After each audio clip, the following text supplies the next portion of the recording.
When the girl was born, the entire sky whispered her name, sending her blessings. The supreme god said to her, "You are the strongest shield, the unbreakable wall. You will use your wisdom and strength to protect the world. You are the embodiment of justice. You are a knight. You are a princess. You will use your power carefully to obtain victory. I am proud to see you grow up, and I believe that the victory will belong to you. One day, you will reach the end and be crowned king. Now fight for me, my Iron Knight." The girl raised her large shield and swore to her god, "I will go forward bravely. I will continue to improve myself. I will defend my territory and my people. I am a knight, a king, and I will carry out my mission."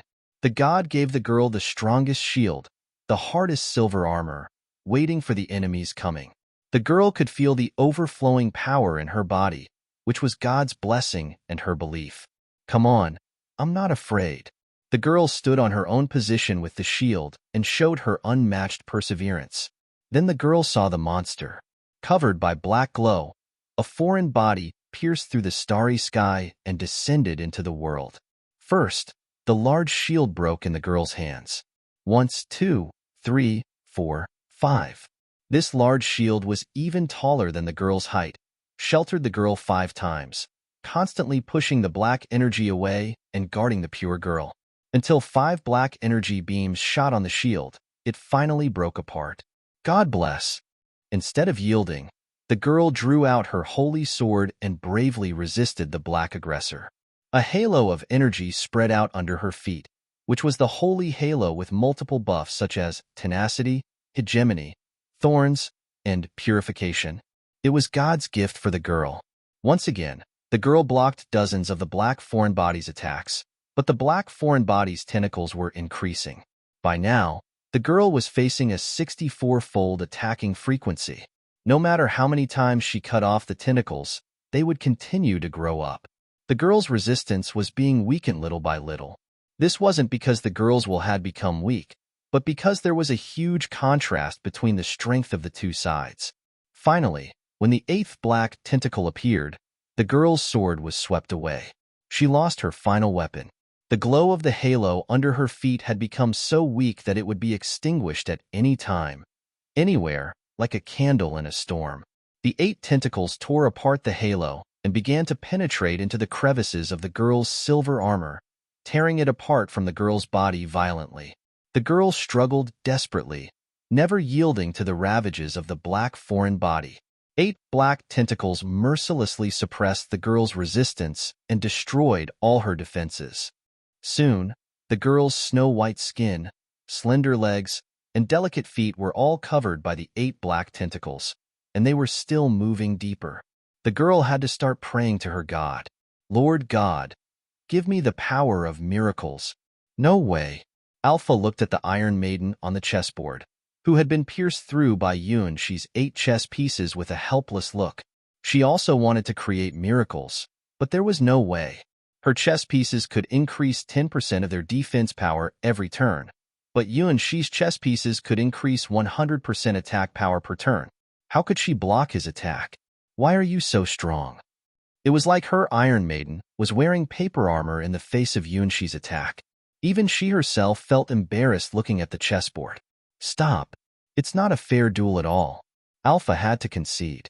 She even started to doubt if this formalized series of moves she created was really useful. "Actually, I can only double my attack power one more time." Yuan-Shi looked ashamedly at Alpha, who seemed to have lost her self-confidence.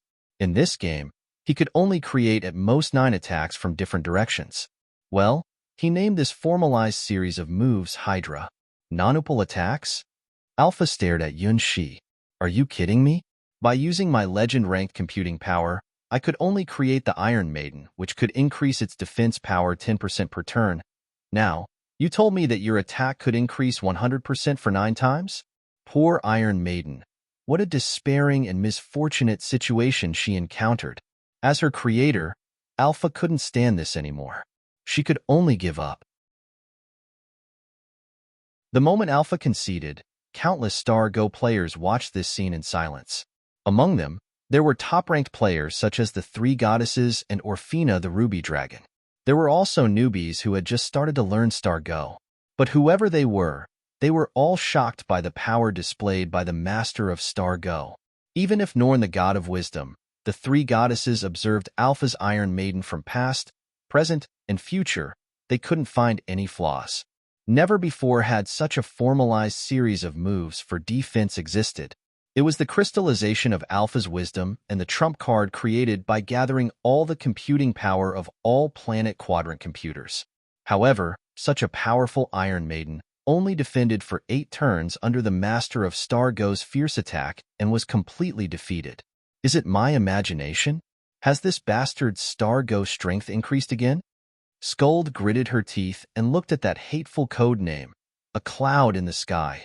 Everything has a reason. It's not your imagination, Skuld. Verdanti shook her head.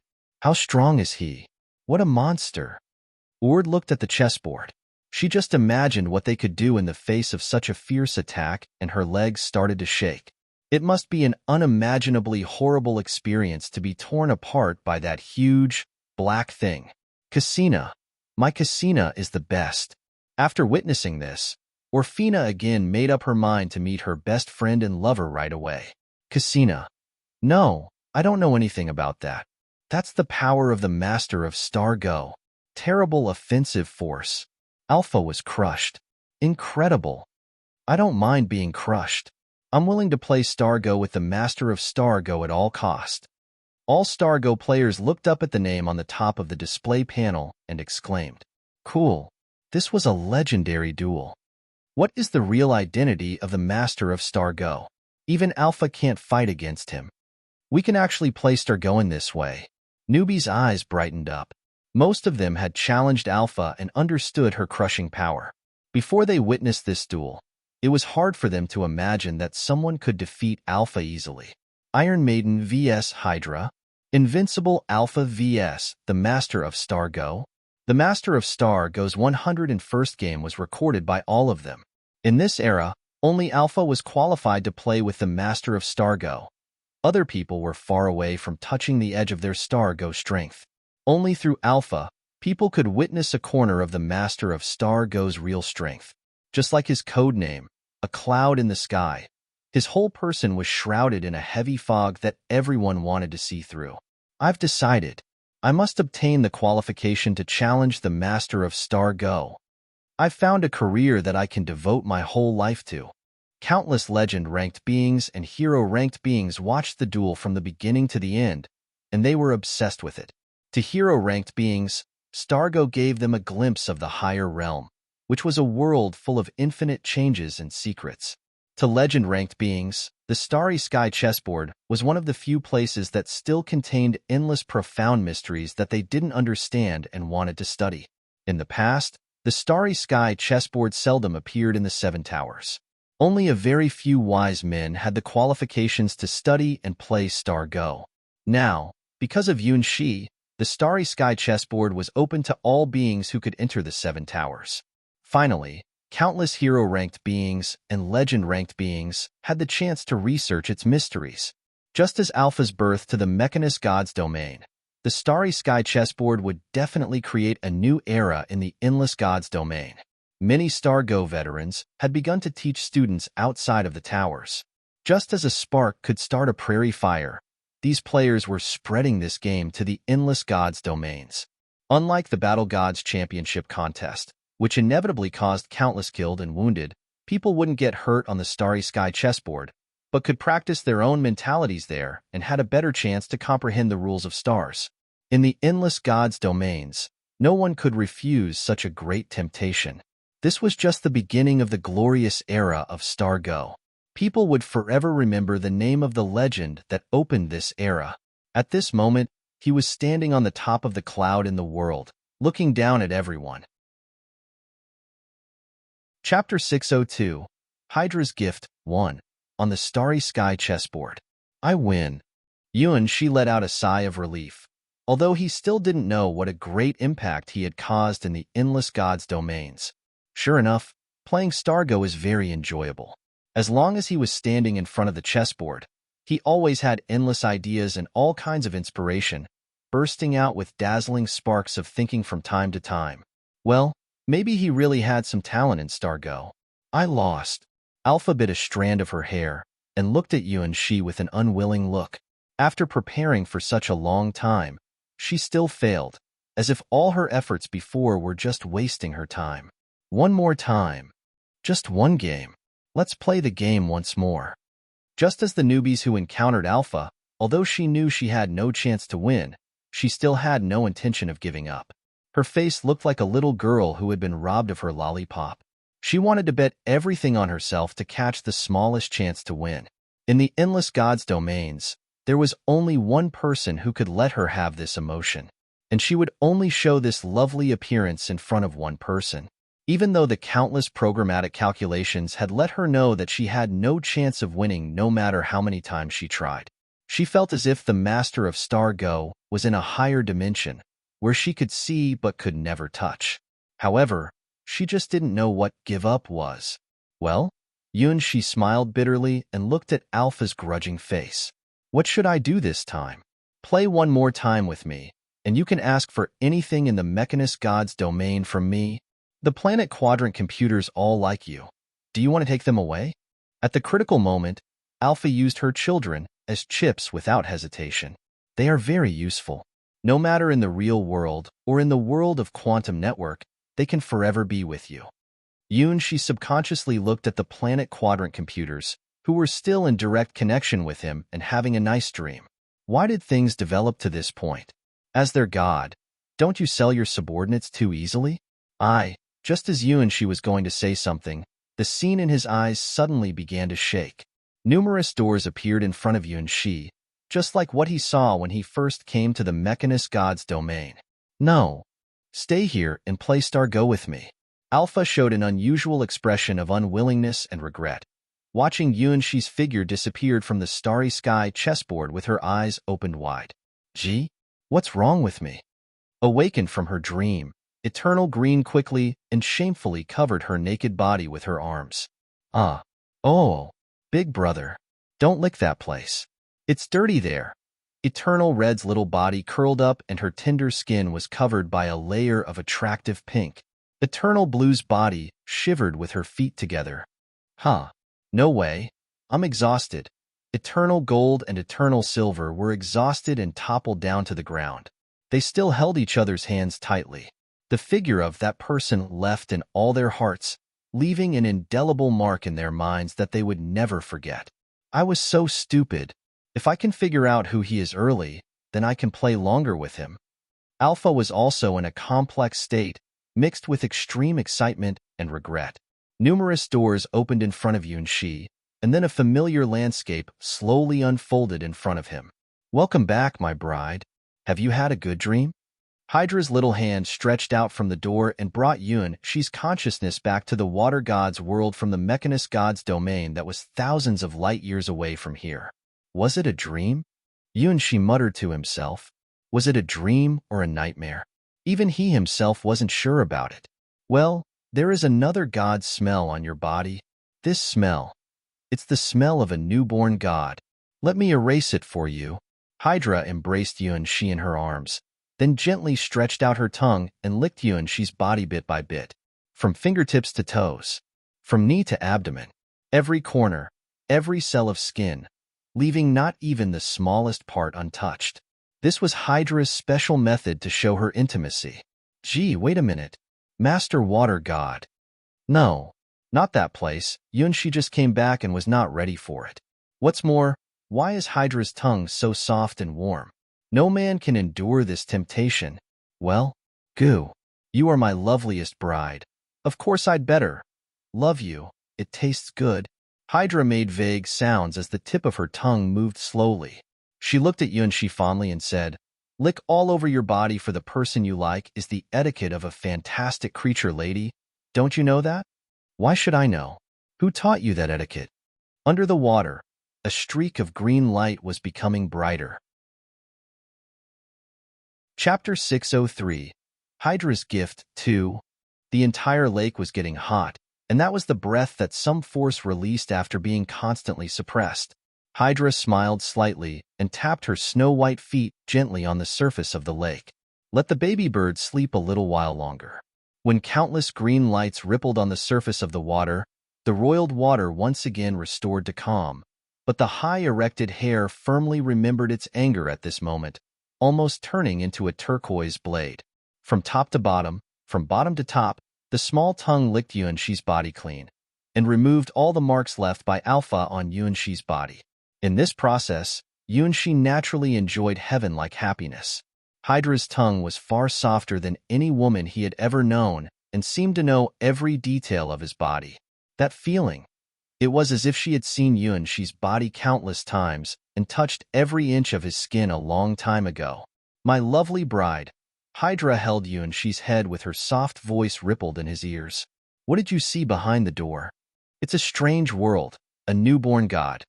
Yuanshi searched his vague memory and told her his experience in the Mechanist god's domain.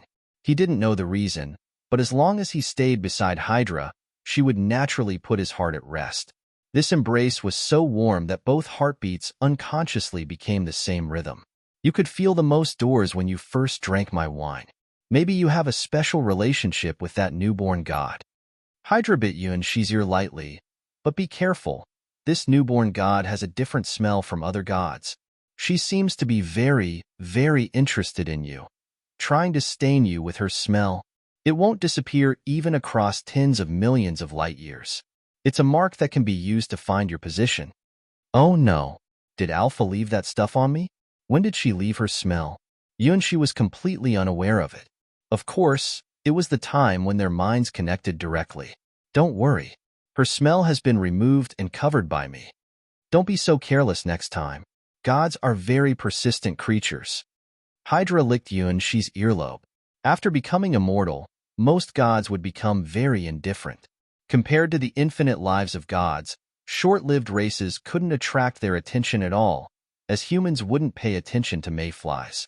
However, on the contrary, once the gods looked at a creature, they would inevitably leave a deep impression on the creature. Alpha's impression to Yuanshi wasn't only deep, but regarded him as her enemy of life. "Do you like my wine?" Hydra approached Yuanshi and looked at his blushed face with interest. Such a lovely and touching look, how beautiful, like a gift from heaven. On that day, when she noticed that an outsider had come to this self-enclosed world, she immediately liked him. Maybe it was too exaggerated to describe it as fall in love at first sight, but she did smell fate from him. With his moves in the world, she gazed at him more and more frequently, and her consciousness also gradually recovered little by little. He did not know where she came from and what she was, but simply followed the beliefs in his heart to protect the world that was doomed to perish. Even Hydra herself wasn't optimistic about this world's future. Originally, the vast majority of the creatures living in this world would have perished, and she had seen this future many years ago. Because of this, she began to consciously reserve the world's original creatures like sailing jellyfish, ready to nurture the creatures who once lived in this world once again after the world was destroyed. Even though she was a god, she knew that it would be a very long process, and the dead creatures wouldn't be revived. Even if the new lives looked the same as the lives in her memory, they wouldn't have the same memory. However, Yuanshi changed that future. Even if everyone thought that he was wrong, he never gave up hope and tried his best to create miracles. In the dying world, he was just like the most beautiful gemstone, the most brilliant lights, so charming and exciting in the gray world. Ah, that's it. That's fate. He was the person she had been waiting for. He was the person she saw in her dream. The future she lost, the end she saw in her sleep, would be changed by him. As long as she was by his side, everything would become possible. Even if the opponent was Shea Longness, he could create miracles. She stretched out her arms and hugged him, put her lips on his lips and kissed him. Well, gods are all very self-willed. Woo. Kissing on Hydra's soft and fragrant lips, Yuanshi felt something cold, fragrant and soft had been sent into his mouth. Hydra's tongue was intertwined with his tongue, melting it bit by bit into Yuanshi's body. Between their lips and tongues, transparent silk threads spread little by little. A hot and fragrant smell began to spread from Yuanshi's mouth.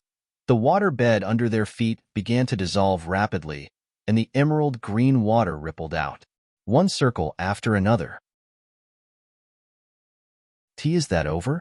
On the beach not far away from the Sword Palace, She looked sadly at the undulating sea, where the crashing sound of waves echoed in his ears. In his mouth, there seemed still to be the unique fragrance of Hydra's wine, as well as the smell of her warm, soft body. It seemed that he drank another glass of Hydra's poisonous wine. The poisonous liquor that could poison millions of people to death was passed into his mouth and spread all over his body. Very hot, very hot. Very fragrant, very fragrant. Very soft, very soft. Hydra licked every corner of his body. Likewise, Hydra didn't escape from his devil's talons. After drinking the cross-cupped wine, it is the time for the wedding night? Unfortunately, that wasn't the case. Hydra indeed let him enjoy her soft and touching body, but it seemed that this body wasn't Hydra's true body.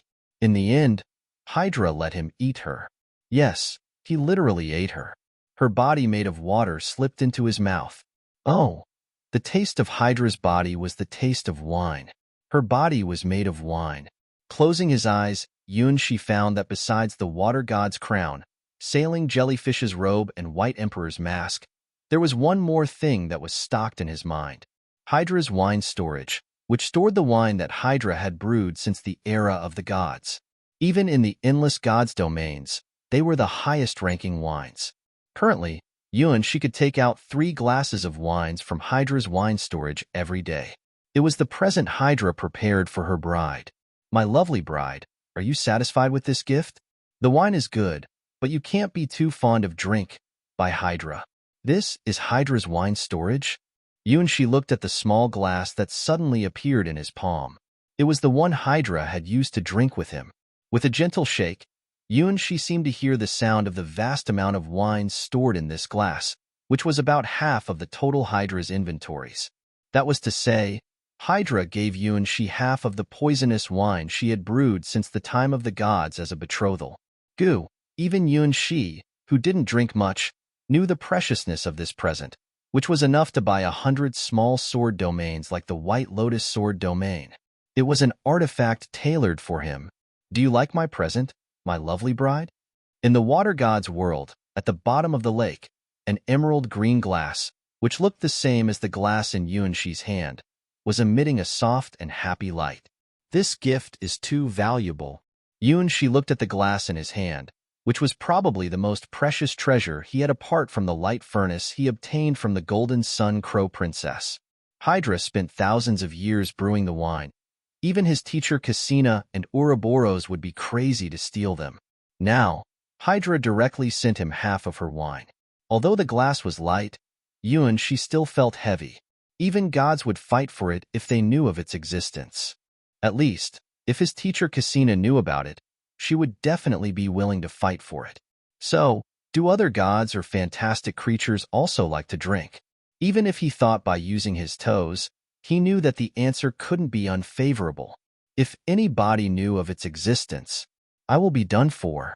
She looked at the glass in his hand and decided to keep this a secret forever. But deep in his mind, he was moved. It seems that Hydra really regards him as her most precious bride. I just wanted to accomplish the task at that time. She took up the glass and sighed. Great will of the stars, what kind of road do you want to show me? I always feel that I am stepping on more and more boats. Oh, I hope that it was just a delusion. If Huahua knows about it. She looked at Huahua, who was having a sweet dream beside him, and had a very ominous presentiment. Fortunately, when he and Hydra did this thing and that thing in the lake, Huahua didn't wake up. Huahua, I'm sorry, I made another mistake. She didn't know how many times he had apologized to Huahua, but the meaning of this apology was different from that of any other time in the past. A strand of hair raised high above She's head as if it was saying, if apologies work, what do you want me to do? MMPHM? Huahua slowly opened her eyes, and then found that her jealousy radar seemed to be broken, constantly rolling around above her head. There is only her little she besides her. Why is the radar sending alerts? Good morning, Huahua. She said with guilt, watching his childhood sweetheart stretching herself. After a few blinks, she regained her vitality. A drop of cold sweat slowly slid down his forehead. Good morning, little she. A new day has begun. Hua smiled and stretched out her hands to the rising sun. Ah, the world is so beautiful. Although she vaguely felt that a lot of things had happened, none of them troubled her now, because her little she had come back. No matter how many mistakes he had made, she would forgive him. As long as he was by her side, she would have the courage to fight the whole world. Kala, Kala. After waking up, Hua felt that her whole body was full of strength. Undoubtedly, she had become stronger again. Not the strength she obtained after releasing the power contained in her bloodline, but the real strength belonged to her own flesh and blood. Her sky-flying bloodline was gradually being unlocked. The title of hero rank was meaningless for her. Neither she needed god weapons to increase her attack power, because she herself was as strong as a god weapon that could unleash destructive forces at any time and anywhere. Very well. I'm in perfect condition. Hua only felt that she could slaughter 100 male fiery dragons now. Little she, did that poisonous snake do anything strange to you? Summoning her broken sword and tightly holding it in her hand, Hua took a deep breath. It's a pity that she didn't kill that cunning snake, Ouroboros. No, Yunshi said cautiously. Yes, he didn't do this thing, and that thing with Ouroboros, but Hydra. That's good. This snake is on my hunting list. Holding the blood-colored sword in her hand, a gust of air suddenly burst out of her body with an overbearing atmosphere. Like a dragon, like a storm, like a natural disaster. She brandished her sword. As a result, an airwave directly divided the sea in front of Hua and extended to the end of the horizon. The strong airflow caused by the sword was perfectly confined within an area of about 10 meters, as if someone was drawing a line on the sea. The sword divided the sea. It represented that Hua was control of her strength went a step further. Yunshi gazed at his childhood sweetheart. The more he knew about her, the more he could understand how exaggerated her talent was. Even in night novels, the protagonists wouldn't be as strong as her. Little she, I become stronger. Apparently, Hua was in a good mood. Her little she was beside her, and his eyes were full of longing as usual. Yeah, she liked his simple and straightforward look. She liked his eyes, which were so pure that couldn't hide anything. It was just that her jealousy radar was a little strange today. It had been spinning around above her head since before she awoke. What's the matter? There were only Yunshi and herself here. Why was it sending alerts? Congratulations, Hua. Why don't you enter the hero rank? Yunshi looked at his young childhood sweetheart with some doubts. Unlike him, Hua's battle power had long surpassed the hero rank. He didn't think that there would be any hero-ranked beings who could hurt Ouroboros, a legend-ranked fantastic creature.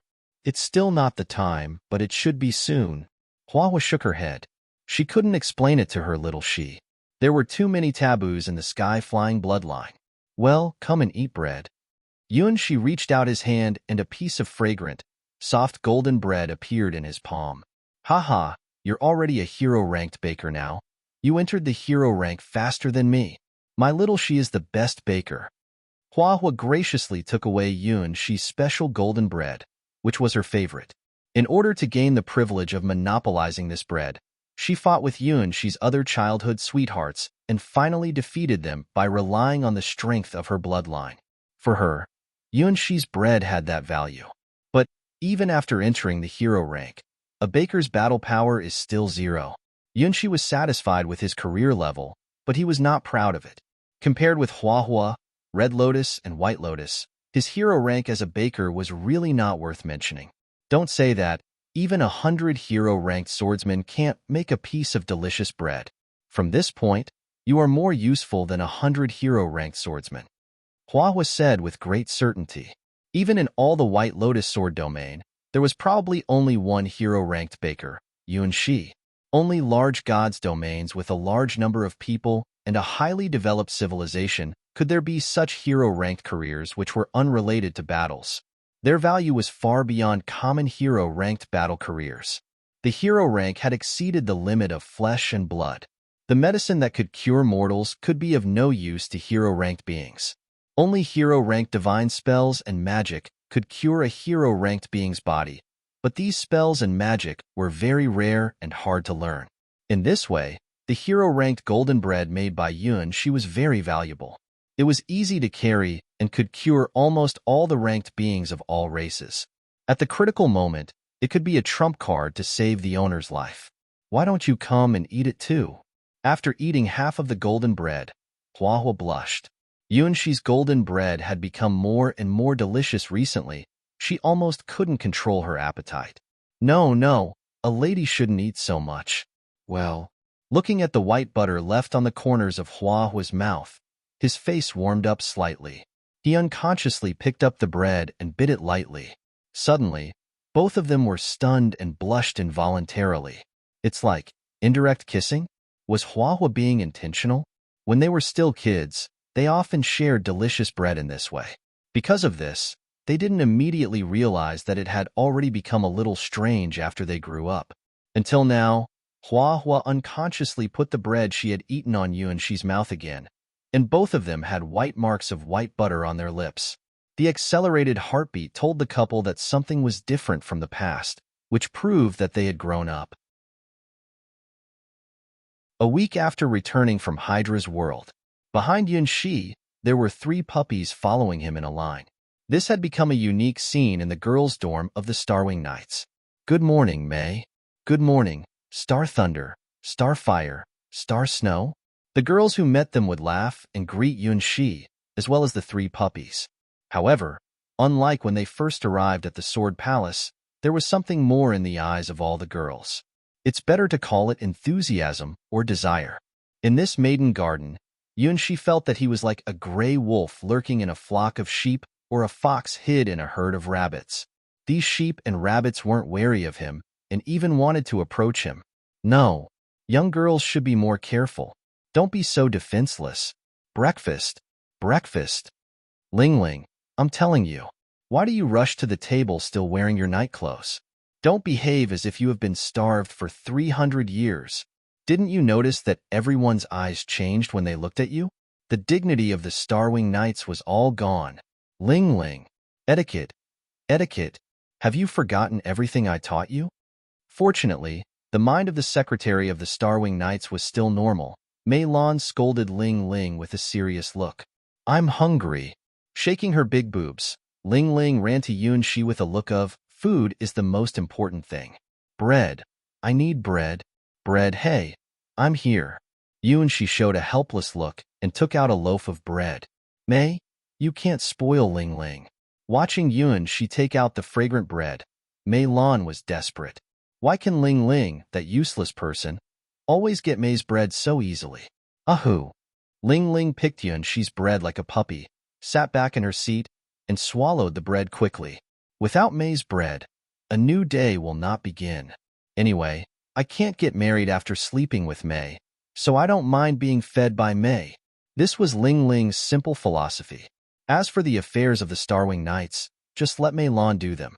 I only need to enjoy my life. Mei Lan, I'll give you one too. Looking at Mei Lan's hurt expression, Yunxi had to take out another loaf of bread and handed it over to Mei Lan. Sigh. When had his relationship with them become so strange? Thank you. Compared with Ling, Mei Lan still had common sense and etiquette. She would absolutely not eat other people's food and regard it as a matter of course.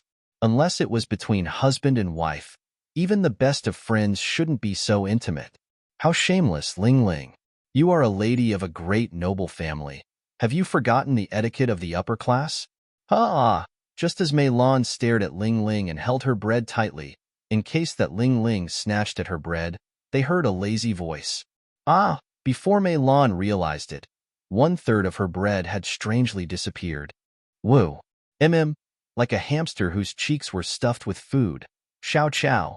The deputy leader of the Starwing Knights were leaning on Mei Lan's shoulder and chewed the bread in her mouth.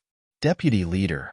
Mei Lan looked at the remaining bread in her hand with tears in her eyes. She was ready to enjoy the bread slowly with black tea. How could she eat the bread now? Yummy. Chow patted Mei Lan on the shoulder with an innocent look. Other members of the Starwing Knights watched them with a look of envy. I want to eat Mei's bread, too. I've tasted it once.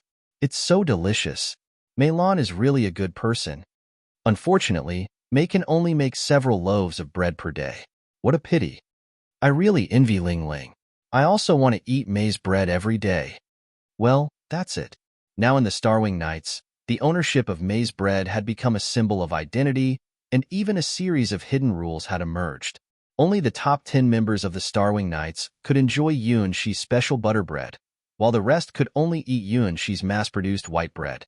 Lulu was an exception. Although she wasn't one of the top 10 members, because she was the only hero-ranked pharmacist and because of a very special reason, she could also eat May's special butter bread every day. In order to eat May's butter bread, the girls of the Starwing Knights were practicing themselves hard every day, trying their best to get into the top 10 list. Well, it could be regarded as a unique view of the Starwing Knights. May, don't you continue practicing your closed mouth Zen? After enjoying the morning feeding time, Ling Ling looked at Yuan Shi curiously and asked that damn question again. No, stop asking. Even after a week, Yuan Shi still felt a headache once he remembered what his body did when he was practicing so-called closed-mouth Zen. Ling Ling and Mei Lan in front of him were all victims of the closed-mouth Zen period. On the list of victims, there were also Huayu, Lulu, White Lotus, and Red Lotus. The sequelae had not disappeared yet. Ling Ling's expression when she looked at him was the best proof, which always reminded Yuan Shi of what he had done to her and what mistakes he had made. Hoo-hoo, I really didn't mean to do that. Give me a break. Ling Ling, don't make a fool of yourself. Mei Lan stood up and secretly took a glance at Yuan Shi. There was also a trace of confusion in her eyes. Don't you need to sleep with me now, Mei? Being stared at by Ling Ling and Mei Lan, Yuan Shi really wanted to find a hole to hide in to avoid embarrassment. Damn it, that's not what he did. Why are bad rumors about him spreading amongst the girls of the Starwing Knights? The rumors said that he would force the girls he liked to sleep with him and use butter bread as hush money. He was just practicing his skill of making bread recently, because he didn't want to waste food. So he gave Ling Ling, Mei Lan, and Xiao Xiao the bread he made. Isn't it natural for a baker to practice his skill of making bread? He also wanted to make sufficient golden butter bread to satisfy all girls of the Starwing Knights, but he couldn't do that at all. Making bread from the void was actually consuming his vitality. In the water god's world, his limit was to make 100 loaves of bread per day, but that would overdraft his physical strength. It wasn't a normal state. After coming to the Sword Palace, he only made a dozen golden butter bread per day. If he made more, his mental strength would be affected. If he puts on the White Emperor's mask, he could also make 100 loaves of butter bread per day, but after doing this, he wouldn't have any strength to move even a finger. Alas, looking at the silent Yuan Shi, Mei Lan's eyes were somewhat melancholy. With a cup of black tea, she nibbled her bread bit by bit. After becoming the secretary of the Starwing Knights, her temperament had been distinctly sublimated. Now, no one could see from her appearance that she was just an ordinary girl from a common family. As the representative of the civilian girls of the Starwing Knights, her temperament was more and more like a girl of the nobility. May's handmade bread is incredible magic. There's a big secret in May's skirt. As long as you get May's favor, you will find a different world. Rumors like these had spread in the girls' dorm over and over again. After lies had been repeated 1,000 times, even the liars would think that they were the truth, let alone that these rumors were mixed with parts of the truth. Yuan Shi's bread was indeed not a common bread. They were hero-ranked golden butter bread, which could whiten and nourish the eater's skin, increasing their charm. With such immediate results, it was natural that there were so many strange rumors. Probably only Yuan Shi himself hadn't noticed that the lucky black hair had become a tale of the White Lotus Sword Palace. The application of joining the Starwing Knights had swamped Mei Lan's desk, and the number is still increasing. It's time to go to the classroom. Noticing that more and more eyes were staring at him with a burning desire, Yuan Shi ran away in confusion. Hua, it's all your fault. Passing through the room of the leader of the Starwing Knights, Yuan Shi tacitly threw a loaf of bread into the window which was specially opened for him. A holy beetle flew by, held the golden butter bread, and flew to its master. Oh, it's today's bread. Huayu, who had just woken up from a sweet dream, looked at the black-haired maid running past the window with a smile. Yuanxi ran quickly through the woods and past Lulu's medicinal garden. He skillfully took out a loaf of bread, threw it into the air with a perfect arc. The lovely little rabbit jumped into the air and grabbed Yuanxi's bread happily with the cradle in her hand, then fell to the ground with her cute rabbit ears shivered in the air. Lulu, come to class quickly. The tutor said you missed too many classes. Yuanxi trotted all the way through Lulu's medicinal garden. Well, I'll be right here. Despite that, Yuanxi knew that she probably wouldn't come out of the medicinal garden today. It seemed that the herbs she cultivated had reached an important stage recently. She spent almost all day in this small medicinal garden. As for the course of the Sword Palace, even Lulu's tutor wasn't a hero-ranked pharmacist. Even if she went to the class, the tutor wasn't qualified to teach her. Running through the medicinal garden where Lulu was, Yuanxi hesitated for a moment, looking at the ancient palace in front of him. He took out 2 loaves of golden butter bread and threw them to the palace. A white light flashed and the 2 loaves of bread disappeared in the air. As for who took the bread away, that was Yuanxi's secret with someone. Well, the food has been good lately.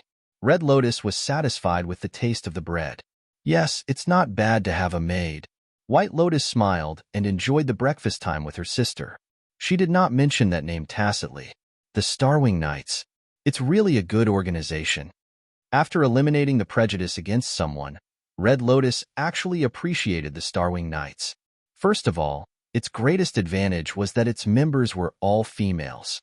Moreover, its leader and deputy leader were geniuses. They could certainly enter the hero rank as long as they wanted to.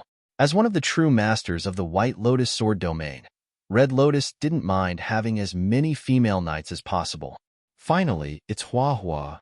After delivering the bread all the way, Yuanxi let out a sigh of relief. Since when did he start to deliver his bread directly? 1, 2, 3. After counting his stock, Yuanxi took out 3 of the best golden butter bread. This was a morning gift for his childhood sweetheart, a habit formed not long ago after they came back from the water god's world. Well, it's done. After sending out all the bread, Yuanxi let out a sigh of relief and began to look forward to today's course after eating a loaf of bread.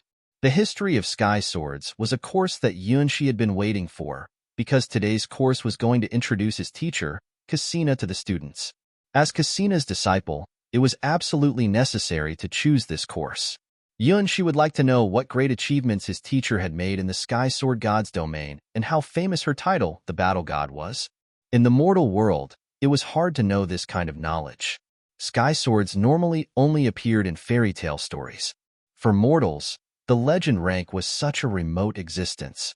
Only in places like the White Lotus Sword Palace could there be correct knowledge about the legend ranks for people to learn. Just like Yuanxi, there were many members of the Starwing Knights who were interested in Cassina, the battle god. At a glance, almost half of the members of the Starwing Knights had arrived at the class. Ling Ling, Meilon, Xiao Xiao, apart from Huayu and Lulu, almost all of the top 10 of the Starwing Knights were in the classroom. However, to Yuanxi's surprise, they seemed to be in a strange state of excitement.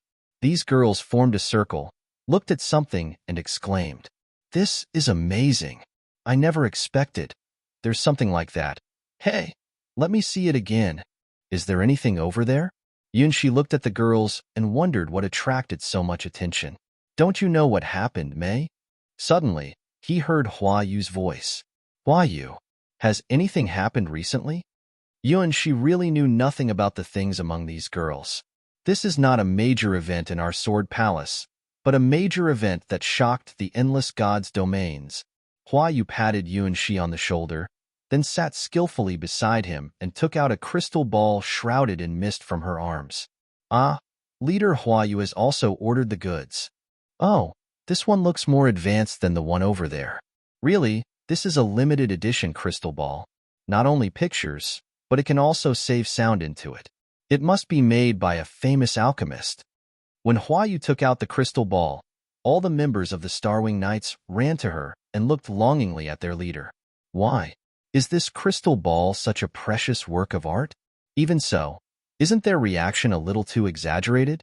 Looking at them, Yuanxi expressed his ignorance. Of course, my crystal ball is the best. It was a treasure made by someone on the spot at that time, not a cheap duplicate. Huayu held up the crystal ball in her hand with restraint and pride. This is an authentic, unique recording crystal ball. Yeah, I love you, leader. We can finally hear the real original version this time. Be quick, be quick. Play it. My heart has begun to beat faster. No matter how many times I listen to it, it can always touch my heart. Almost all the people in the classroom started to gather around Huayu and look at the crystal ball in her palm with expectations. Why do I have such a bad feeling? She looked at the crystal ball, and soon his ominous presentiment came true. Well, let's get started. Huayu's fingertip touched the center of the crystal ball and toggled a switch. Inside the crystal ball, it suddenly became dark. Start. Start. Wow. Wow. The texture of the darkness is different. It's coming soon. The girls stared at the center of the crystal ball, while she was stunned. This is. After the darkness, it was light and the girl who appeared on the stage. The girl wore a pure white dress and a pair of fantastic crystal shoes, smiling at the world. That smile and that pure and flawless temperament captured the hearts of all the girls around. Why does this appear in the White Lotus Sword domain? She was stupefied by the scene in the crystal ball. Can you feel it? How beautiful and ugly the world is. It's there, so beautiful, so broad, as if it can breathe. I'll reach out my hands and try to catch it, but I can't touch it. I came to this world, observed it, understood it, and loved it. Like the people in the Mechanist God's domain, the girls of the White Lotus Sword Palace could also feel the power contained in the song. The girls singing transcended the limits of time and space, echoing in one God's domain after another through devices like the crystal ball in Huayu's palms. The name Qian instantly spread throughout the endless God's domains, and even many gods praised the singing of the girl. Punishment? This must be punishment. Why? Why? The White Lotus Sword domain was 10,000s of light years away from the Mechanist God's domain. Why do the people here also know about it? No matter how many times I listen to the song, the voice is beautiful. This singer really saved the world. My heart is melting. The crystal ball made by the alchemist on the spot is indeed the closest to the original version. I really want to know how the people who heard the song in the Mechanist God's domain felt. Oh, if Qian stages a concert again, I will go there at all costs. Sorry. I'm sorry. There won't be another concert anymore. Looking at the figure in the crystal ball, She was so embarrassed that he only hoped to return to the past and erase this damn scene completely. Who was the alchemist? Who is this genius that recorded the concert and sold it all over the endless God's domains, even including the White Lotus Sword domain? I have died in the past. Who will know my name and life story? I was lost in the unknown. Who will know my place? My heart has gone to nirvana. Who can seek for its trace? My disappearance is already doomed, but I shall never stop. The disaster hasn't been ended, and will last forever in eternity. My fear, my tears, and my heart is empty.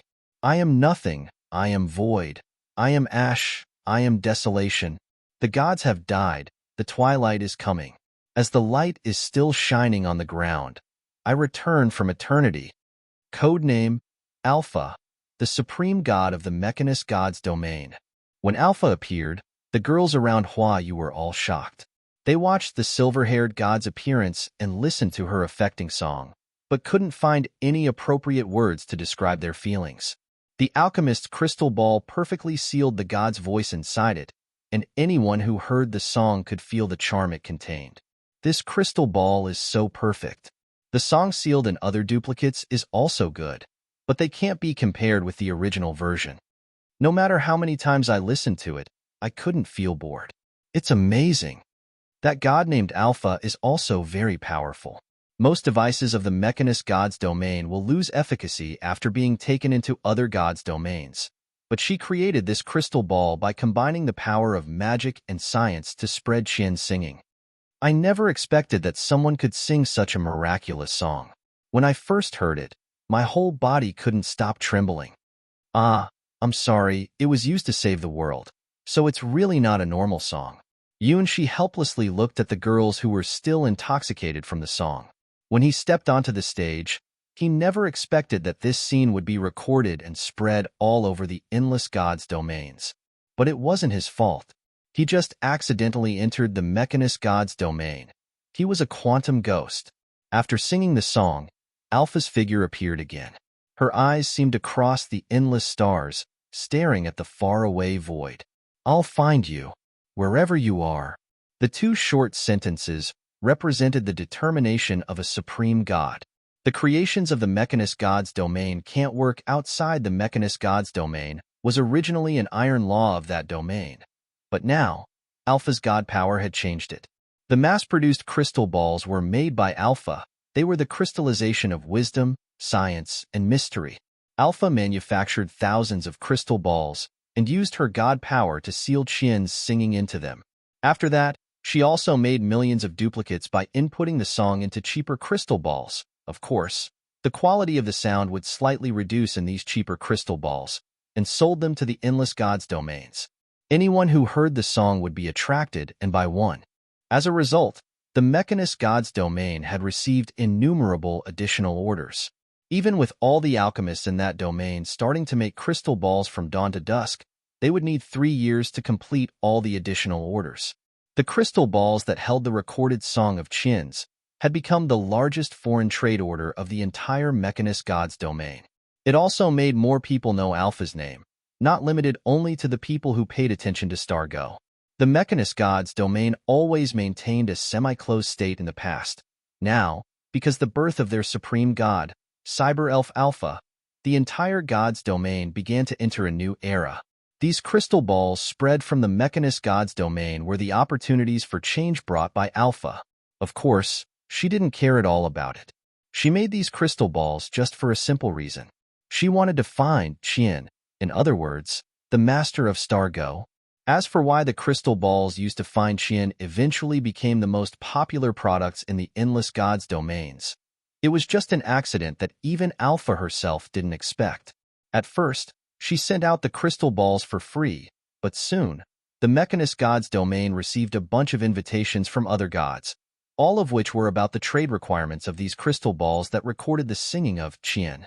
In this way, the crystal balls became a kind of super hot product. The scene happened in this classroom had appeared everywhere in the endless gods' domains countless times. No, I'm done.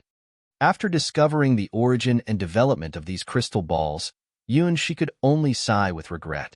Even in this remote White Lotus Sword domain, people could buy the crystal balls that recorded Qian's singing. It was too shameful. When he imagined how many people had bought and watched the crystal balls, she only wanted to cry. Alpha, you're going to make me die. Who? May, don't you think this girl named Qian is somewhat similar to you? Hua Yu said and looked at the figure in the crystal ball with a smile on her lips. If it wasn't for this reason, she would not have bought this limited edition crystal ball. 2012 was the serial number for this crystal ball, representing that it was the 2012 limited edition made by alchemists. Now collecting these numbered crystal balls had become a fashion in the endless gods' domains. It was said that even some gods were looking for them. This was the charm of Qian and the miracle created by the 3 water gods' priestesses. No, not at all. Yunxi resolutely denied Hua Yu's question. The girl in the crystal ball has nothing to do with me. Let this black history forever be a black history. The truth should be buried in history forever. Sometimes, the more resolutely you deny a thing, the easier the thing would be noticed. After Hua Yu said it, the girls around her also found out about this. Really? Mei looks like Qian. They look like sisters. Mei is the older sister and Qian is the young sister. One is a singer in the mechanist god's domain, and the other is a disciple of the Sword Palace. What an incredible coincidence. I've heard that there will always be 10 people who look like you in the world. That's true. The girls chattered around Yunxi excitedly. I can't sing that kind of song. Yunxi shook his head and presented the best evidence for himself. It's not a lie. This Qian is not him, but a quantum ghost in a dream. In the real world, he didn't have that voice. Oh, it's true. That kind of singing is amazing. I really want to know how Qian has such a wonderful voice. May, do you want to be a singer, too? The girls of the Starwing Knights looked with interest at Yunxi. No. Yunxi firmly refused this proposal. Are you kidding me? What kind of punishment is this? I don't want to experience this anymore. It's a pity. I think May could be a singer, too. Well, I think so, too. May, you must look beautiful in a white dress. The girls laughed and joked with Yunxi, which made Yunxi have an inexplicable sense of sadness. Before I practiced the closed mouths in, before the days I went to the Starry Sky chessboard, they didn't behave like this. After returning from the Starry Sky chessboard, everyone's attitude towards him changed, as if they suddenly became more intimate. Now, they all took the initiative to get close to him, pulling his hand and leaning their bodies over him. As for the invitation to take a bath together, Yunxi had refused them hundreds of times. And why do girls like to go to the toilet collectively? Why can girls stay in it for 15 minutes? What's more, why do you dress so exposed and casual in the girls' dorm? Shouldn't girls be more reserved? Why can I always pick up unknown panties near the door of my room? Why can girls hold each other's hands and nestle close to each other so easily? Do you know how hard I have to restrain my desire? If May doesn't like it, we shouldn't force her. Eventually, Hua Yu came out and rescued Yunxi. As the head of the Starwing Knights, Hua Yu was much more dignified than Yunxi. I want to drop out of the Sword Palace. Yunxi's eyes became dull and listless. Hua, it's all your fault. In this way, sooner or later, I will be unable to restrain my desire. Like a big gray wolf in a flock of sheep, he doubted how long he could keep pretending. Especially after accepting Teacher Casina's Seed of the Battle God, his vitality was increasing day by day, which was like adding fuel to the fire in this situation. Cough. As Yunxi was desperately thinking about how to suppress his own impulse, the history teacher finally walked into the classroom. Today, I will talk about the history of Casina, the battle god, the sixth sky sword. But before that, I will introduce a transfer student to you. Transfer student? At this time, Yunxi looked at the pale-haired history teacher with some surprise. The transfer student is from the Heavens Road Palace. She is one of the best students in the Heavens Road Palace, the history teacher said proudly. The Heavens Road Palace and the Sword Palace were equally famous in the Eastern God's domain. The creed of the Heavens Road Palace was unification of all rules. The history of the Heavens Road Palace was even longer than the Sword Palace. The Sky Sword God's domain was a god's domain with sword as its veneration. Even so, the influence of the Heavens Road Palace wasn't inferior to the Sword Palace in the Sky Sword God's domain. From the scope of the entire Eastern God's domain, the influence of the Heavens Road Palace was even higher than the Sword Palace. The disciples of the Heavens Road Palace were hundreds of times more than the disciples of the Sword Palace. As one of the best disciples of the Heavens Road Palace, no matter who the transfer student is, she is indeed qualified to be a transfer student of the Sword Palace. Come on, Robin. The history teacher looked outside the door. He didn't know why this genius of the Heavens Road Palace suddenly visited the White Lotus Sword Palace and wanted to be a transfer student, but from the attitude of the twin witches towards her, she must be an extraordinary genius. Oh, probably she came for the White Lotus secret treasure, he thought.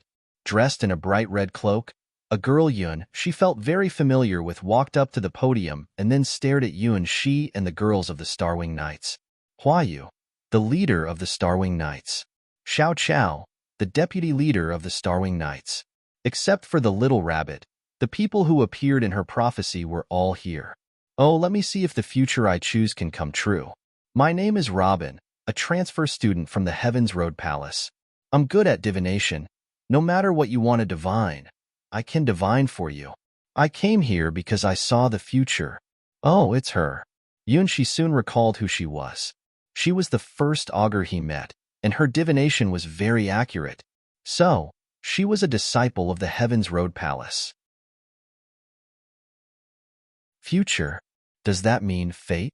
I heard that most augurs wouldn't divine their own future. All the girls in the classroom looked curiously at Robin.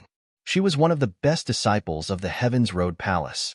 In some sense, this identity was even higher than the princess of the Great Xia Empire.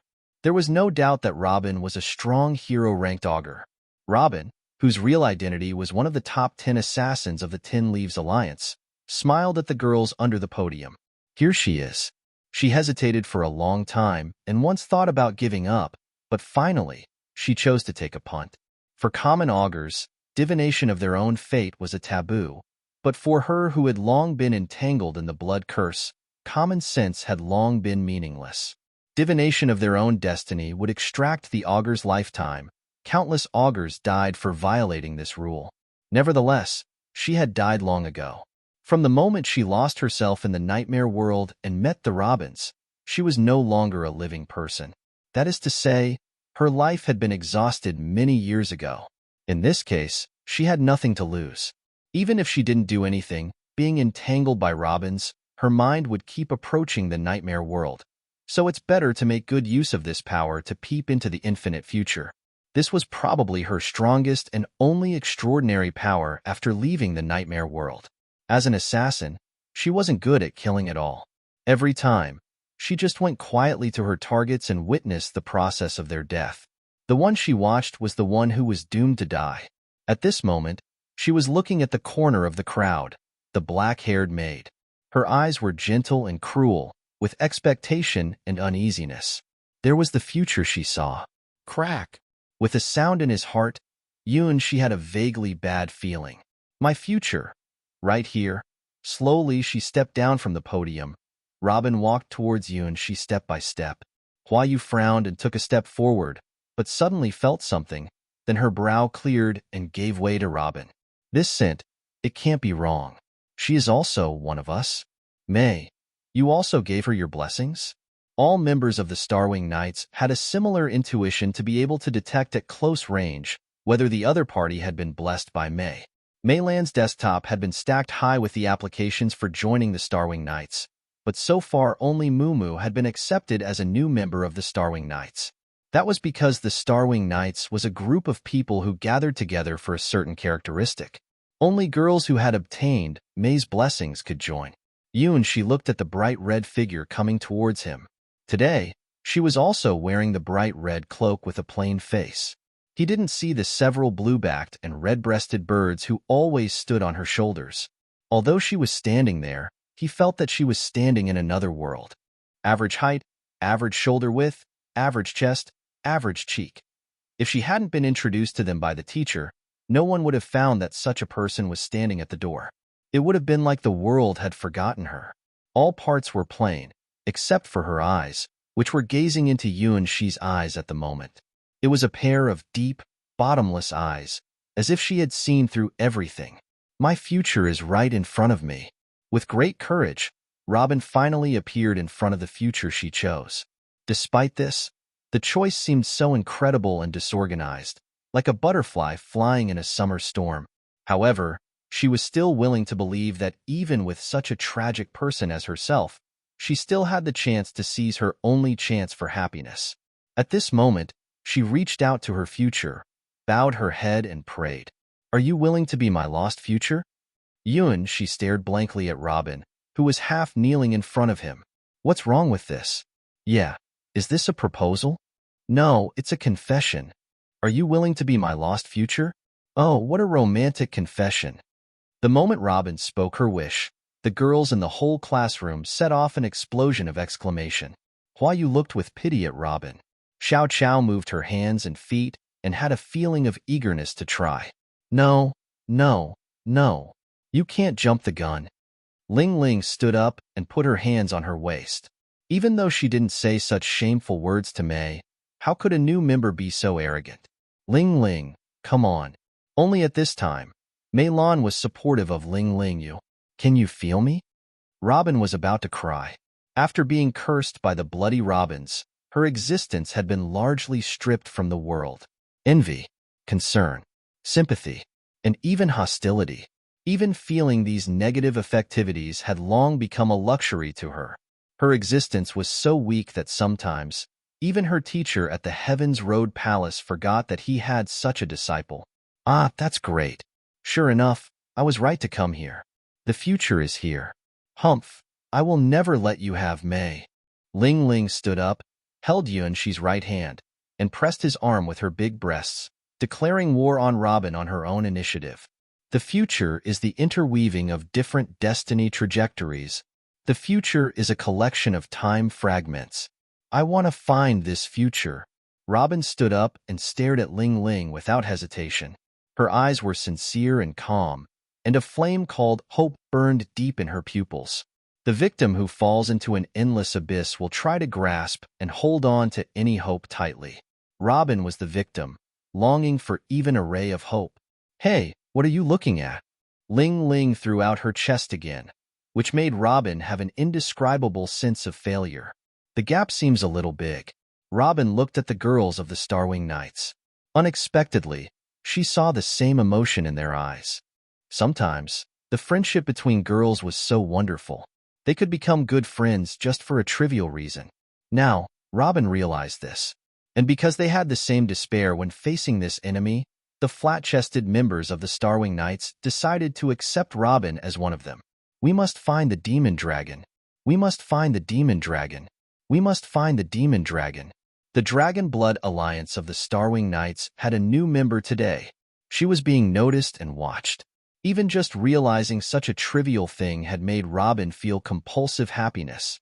It made her feel like she had traveled back to the mortal world, not a ghost floating around in an isolated corner of the world.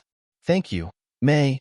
Thank you for giving me your blessing, Robin said and stretched out her hand, holding Yunshi's hand. Well, Robin seemed to have forgotten something important at that time. Yunshi looked at the girl with a guilty face. When did she find it? When he planted the seed in her body, his move should have been very stealthy. Why did she seem to know everything? Why you looked at them and sighed. May, do you know what your blessing stands for? This is a key that can let any person enter the hero rank and even the higher ranks. If people knew that you have such a magical power, all the forces of the endless God's domain would come and contend for you at all costs. Do you really know what it means to give this blessing to us? Nobody can ever leave May now. This is probably the sweetest curse in the world for the girls of the Starwing Knights. If you want to pursue May, you must beat me down first. Ling Ling glared at Robin. A fool wouldn't mind who her enemy is. Well, what a powerful enemy. Robin carefully calculated the difference between her and Ling Ling and came to a rather sad conclusion. In terms of femininity, there was a big gap between her and Ling Ling. However, I still have chances. After all, I have a special weapon. Ah, why did I have such a strange idea? Robin's face slightly turned red. After returning from the endless nightmares, her life was like being covered by a layer of gray mist. In only a few moments would her life be stained with the color of blood. Now, she was literally confronting a girl of her age. Just for a few moments, she had experienced different scenarios one after another, which were what she absolutely couldn't touch in the gray mist world. Hey, my victory! Even though she was a fool, Ling Ling knew that she had won this turn. Damn, Ling Ling is still so arrogant. Why is this fool so lucky? Everything is done by Mei Lan. Is she also a secretary of the Starwing Knights? Ling Ling is our secretary, but what on earth has she done for us? The civilian, flat-chested, girls of the Starwing Knights glared at Ling Ling and felt the same frustration Robin was feeling.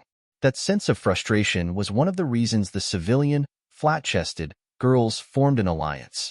In order to narrow the gap, they had written countless plans to catch that damn demon dragon, and the key was the dragon plant Lulu was cultivating. Don't be too arrogant. We can also continue to grow up. We will hunt the demon dragon. This was the wings of all the civilian, flat-chested girls. Well, it sounded like the barking of underdogs. In this Battle Gods Championship contest, Cassina defeated one of her strongest enemies, the Ruby Dragon, who was also her best friend. The history teacher said with excitement. The legend of the battle god finally reached its peak.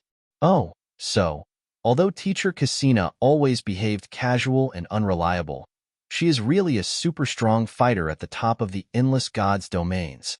She had defeated many gods so far. After listening to this lesson, Yunshi's heart was filled with all sorts of feelings. The gray-haired history teacher grew up, listening to the legends of Cassina. The battle god was born in an ancient desert tribe and was recognized by the sands of time when she was still at the hero rank. However, she never used the sword in her life. With the strength of her own body, she defeated countless extraordinary races and stood on the top of the battle god's championship contest and never lost. Many people think that Cassina is probably the strongest one among all the sky swords who still appeared in front of the public. The name of the six-sword sword is well known in the endless god's domains. For the people in the sky sword god's domain, she is a living myth, known as the most likely one to become the fourth deicide sky sword. After this history lesson, Yunshi fled from the burning eyes of the girls and crept into the depths of the sword palace. With Cassina's token, he could go anywhere in the White Lotus Sword Palace, which was probably the greatest convenience of being Cassina's disciple. As for his destination, it was the place where the legendary White Lotus secret treasure was located. Accurately speaking, it wasn't the true White Lotus secret treasure, but was just a projection of the White Lotus secret treasure. Even so, it was still the most precious treasure in the entire White Lotus Sword Palace. Every year, only the top 10 disciples of the White Lotus Sword Palace were allowed to enter this holy land. Of course, Yunshi didn't have that common sense. He just wandered around the witch's palace and felt something unusual. Finally, he found the room where the White Lotus secret treasure was projected. This place was the biggest secret of the White Lotus Sword Palace. Only the master of the White Lotus Sword domain and the twin witches knew its position. Yunshi found it here by accident. He didn't even know what he found. Look at the steps to enter here. The first step, jump into the waterfall and find the cave hidden in the waterfall. When the twin witches held the sacrificial ceremony, they had brought him here once. The second step, choose the only right path to the underground staircase from the 13 paths. If you chose the wrong one, you would trigger the fatal traps. The third step, after choosing the right path, you must walk in the path following the right rhythm of footsteps. Otherwise, the traps would also be activated. The fourth step, after entering the underground palace smoothly, you must find the only hidden cabin in dozens of palaces. Who would have thought that those precious palaces are all camouflage, and the cabin built in the corner of the garden is the only correct answer? The fifth step, find the mirror in the cabin, then input the correct password and gesture to enter the secret chamber in the mirror. If you said any wrong words, you would never have the chance to retry. The sixth step, you can finally see the door of the secret chamber, but there is no hint about the way to open the door. The seventh step, you can finally touch the projection of the real White Lotus secret treasure, which is also a trap. Because as long as the contact method is incorrect, it would trigger the counterattack of the White Lotus secret treasure. Well, Yunshi didn't know anything. He doesn't walk in the path following the correct rhythm of footsteps, nor did he open the mirror using the right keyword, let alone know the way to open the door. But he had Cassina's token. Therefore, none of the traps were activated, because none of the sword palaces in the Sky Sword God's domain would dare regard a Sky Sword as their enemy. In theory, the entire Sky Sword God's domain belonged to Sky Swords. With Cassina's token, Yunshi easily found the biggest secret of the White Lotus Sword domain. Why he would run straight to this place after class? Because the girls of the Starwing Knights were becoming more and more strange. After Ling Ling did that thing and tasted the sweetness, other girls also started to imitate her. When he gets up in the morning and opened the window, he saw blue and white panties hanging on the branches outside of the window. When he walked out of the room and raised his head, he saw pink panties hanging in the corridor. Even on the way to walk, he often found black lace panties on the road. In the worst case, Yunshi even found white panties in his lunchbox, which were still warm. Sooner or later, he would be unable to control himself. Now, only while being here could make him feel at ease. Although he didn't know what the big light ball was in this room, after finding this secret room, Yunshi finally had his own private space. At least, there wouldn't be panties of all colors and unnamed letters which invited him to various secret dating places, ranging from the woods to rivers. If I go, I will no longer be able to be a gentleman. Thinking of this, Yunshi felt that he could still try to struggle. The milky white light ball floated lightly in front of Yunshi, which was the biggest secret of the entire White Lotus Sword Palace, the projection of the real White Lotus secret treasure. However, in Yunshi's eyes, it was just a very distinctive decoration in this secret room. As always, he proficiently reached out his hand, pinched and kneaded the soft, warm light ball, and then saw countless and incredible scenery emerge from the surface of the light ball. It was an old city, bathed in the cold moonlight. Compared with what she saw last time, the dead city was more bleak and desolate. The snow and ice scattered in the city could be seen everywhere as if time here had been frozen. The cold had gone deep into the ground, making the walls, grass, leaves, and vines all covered with a thick layer of frost. When the cold wind blew, it would always roll up countless silver-white particles.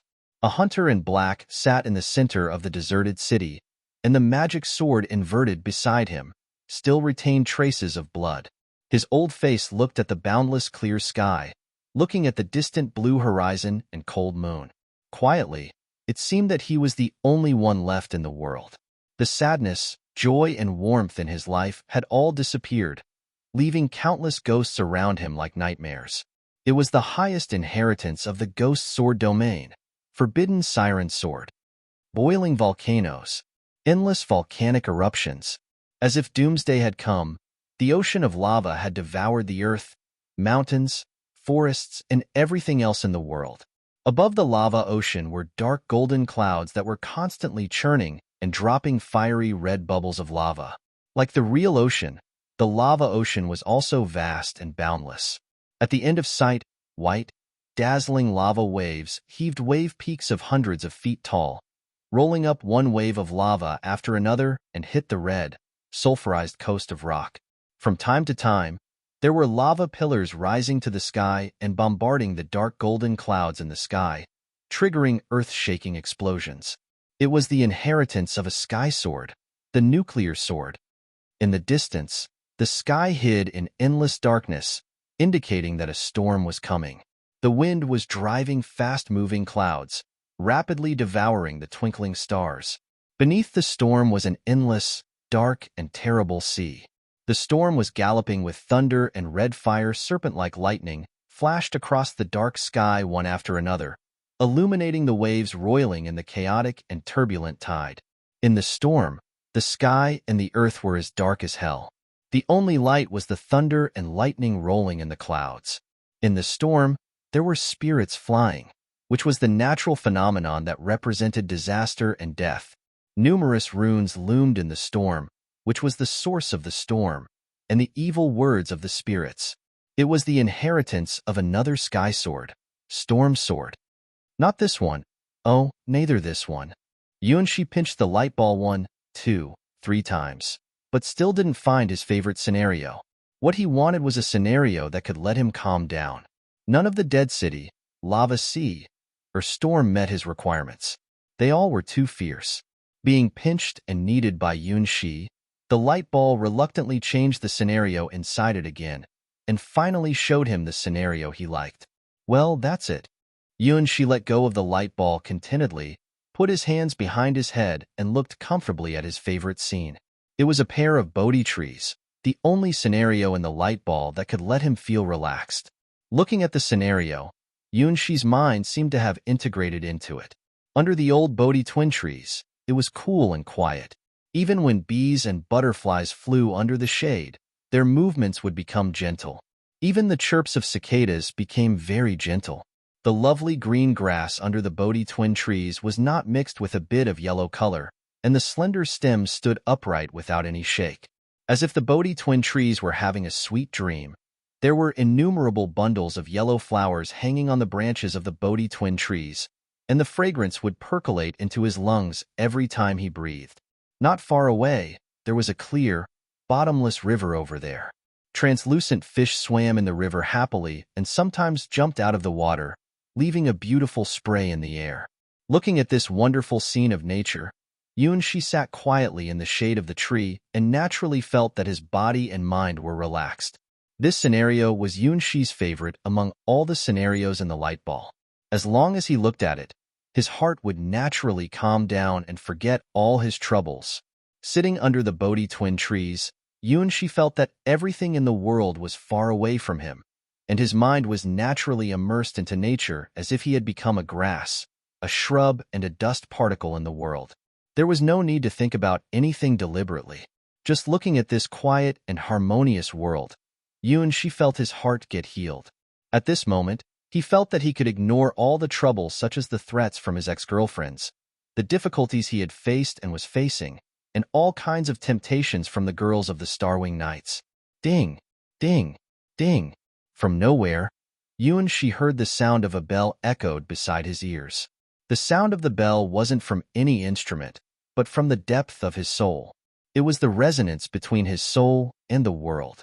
It was the bell that knocked on the door of infinite wisdom, the key to a mysterious field. Every time the bell rang, it represented that Shi's soul had been washed by an unknown power once. It was the highest blessing recorded inside of the White Lotus secret treasure, unlimited wisdom resonance. In the history of Buddhism, all the people whose minds had been washed by this sound had eventually become eminent monks and stamped their names on the pages of history. Among them, the most eminent monk had only heard the sound 16 times. However, Shi's soul had been washed by this sound hundreds of times, and it seemed that as long as he wanted, he could hear this sound as many times as possible. If the sound had self-consciousness, it would definitely shout, "Young man, you have a great affinity with Buddha. Go to the West and become a Buddhist monk now." But in Shi's heart, he only regarded it as euphonious light music. "Oh, the agitation in my heart is cured again today." Ding! Ding! Ding! Every sound was the inspiration of wisdom, his soul being washed by the sound over and over again, which soothed his fatigue and rippled away impurities in his soul, making his soul more pure and flawless. This process was like polishing a rough gemstone. Some hidden qualities in Shi's soul gradually emerged. This also meant that Shi's body and mind were ready to find his own strength again. Sitting under the Bodhi trees, Shi wasn't thinking about anything, and his mental power began to increase naturally, and the endless sound of the bell had also become more pleasant. Feeling sleepy, Shi stretched out and decided to have a good sleep. In another door not far away from Shi, a girl stood with her sword in both hands with constantly increasing will and spirit. A virtual shadow of a giant dragon proudly appeared behind the girl. Its golden scales were glittering in the air. This was not a common dragon, but a dragon emperor whose name had been crowned with eternal glory in the history of the endless god's domain. Shuffle, shuffle, shuffle. One black shadow after another appeared in front of the girl. This was the second holy place of the White Lotus Sword Palace, the proving ground which only opened to the master of the White Lotus Sword domain and the Twin Witches before. It wasn't a trial like the challenges in the Sky Tower, but a real battle trial in the real world. These summoned dark shadows were all at the hero rank, and none of them knew pain and fear and were randomly enchanted with different mysteries. They were powered by the magic circles of the entire White Lotus Sword Palace. As long as the magic circle still existed, these black shadows could revive over and over again. Now, from 2 black shadows to 4 black shadows to 8 black shadows, there were already 32 black shadows in front of the girl. Very well, this is the trial I want. What the girl was chasing was the power that could crush everything. She didn't mind how strong her enemies were. She had to be faster and stronger than she was now. If not, I will eventually experience the helplessness I felt when I was confronted with Ouroboros. One time of that kind of bad memory is enough. Once Huahua made up her mind, nothing could stop her. Who? Ha! She used the breathing method which Shi also learned. At this time, it finally showed its true features. It wasn't a breathing method that humans could have, like thunder and lightning across the sky, like a storm sweeping across the sea, like a huge waterfall flying down from a cliff, a loud sound piercing through the earth, soaring straight up into the sky. It was the rage of the dragons. Huahua's eyes gradually became the shape of the golden dragons, and the golden dragon's shadow behind her began to coalesce and become clearer. It seemed that something was traversing the distance of time and space, being summoned into her body. Burn everything, tear everything, crush everything. Respond to the old contract, Golden Dragon Emperor. Come to me. The broken sword in her hands twisted and transformed into a dragon bone sword. Golden runes appeared on the sword, releasing a unique, overbearing atmosphere. Her strength was expanding and growing. It wasn't a delusion, but a reality that was taking place. Wrapped around by golden flames, the roar of dragon became louder. The entire trial area was burning with large flames that burst out in clusters from the depths of the ground, covering the figures of the 32 hero-ranked Black Shadows. They launched their attacks. Raining Heaven, Water Dragon, Eastern Dragon King, Endless Waves. Raining Heaven can summon cloud, and the rainfall can heal all lives within the range. Water Dragon is to use the magic power to form a dragon-shaped battle pet. Eastern Dragon King can borrow the Eastern Dragon King's power to strengthen the performer. Endless Waves can summon endless water to submerge mountains and rivers. Even though the Black Shadows had used these mysteries, they couldn't break through the scorching purgatory that was forming. Hua just stood there and did nothing. The high temperature released from her body had dispelled all the magic spells. In the final analysis, the essence of the two sides was quite different. Naturally, these attacks from the Black Shadows couldn't hurt her. Boom, boom, boom. As if the power around Hua could grow limitlessly, as if this process had awakened an ancient existence, countless materials were being absorbed by this unformed dragon-bone sword, and then compressed, refined, and evolved towards an embryonic form. Yes, this was the process of casting a god weapon. Hua was forging her sword by using the power of her bloodline. If she had this sword when she was facing Ouroboros, no, not enough, not enough. The earth was trembling and the whole space was shaking.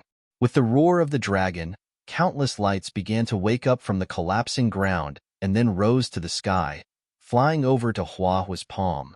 It was a weapon once lost in history, a fragment of a dragonbone demon sword. The Dragon Emperor, who was once regarded as an evil lord and slaughtered, responded to Hua's call, reviving in the distant sky sword god's domain. The name of the sword, Dragon Emperor's Sword. It was forged by using the bones of the legendary Dragon Emperor, an ancient strong existence who had a relationship with the sky-flying bloodline. This dragon had golden scales and the most pure blood of the Dragon King, but ultimately fell into darkness and abandoned all glory, wandering in the nightmare world with resentment. Fight for me, Dragon Emperor. This was Hua's order, an amnesty from the purest sky-flying bloodline. Even though he had become a member of the Abyss and wandered in the nightmare world forever, Dragon Emperor still kept the agreement it made in the past and returned to the human world in the form of a god weapon. Dragon Emperor's Sword. 50%, 60%, 87%, 99%. Spanning the distance between time and space, the once lost dragon sword had returned. In the burning golden flames, black gases were constantly released and surrounded the 32 hero-ranked Black Shadows. The reason that the process stopped at 99% was because a crucial ceremony was still unfinished. Numerous golden flames turned into golden powders, flying around Hua's body. Hua slowly but firmly raised the dragonbone demon sword in her hands. Behind her, in the endless flames, the shadow of the Dragon Emperor was becoming clearer and clearer. Although there was only one head, but the sharp golden teeth, the erect pupils, and the huge scales all exuded a kind of tyranny over everything. Now, all the necessary elements for a new god weapon's birth had been gathered. Legend, mystery, and the power of the source of the world. Hua was forging a weapon that only gods could make in the past. This sword would be her weapon before she reached the legend rank, which had a very strong lethal effect on fantastic creatures. Dragon Emperor's Sword. Wake up! Without any hesitation, Hua raised the sword high in her hand. The ground under her feet began to tremble. One tiny crack after another continued to extend around as if a mountain suddenly pressed down on this land. Instantly, Hua's eyes changed, reflecting the scenery in the golden Dragon Emperor's pupils. Layers of golden light waves rippled from the god weapon in Hua's hands. A powerful force of mana exploded madly around Hua, and countless broken stones were shattered and then turned into ashes. Under this terrifying power, everything was collapsing. Dragon. With the help of Hua's belief and bloodline force, The god weapon was returning from the nightmare world, forged and evolved towards the last step. Behind Huahua, the huge golden dragon raised its head and looked at the world, as proud as when it was still alive. Emperor. Huge golden light waves were first compressed to the limit, then released, cut, smashed, and crushed the 32 hero-ranked black shadows. The black shadows were like a sand castle being trampled by an excited child on the beach, breaking up in an instant.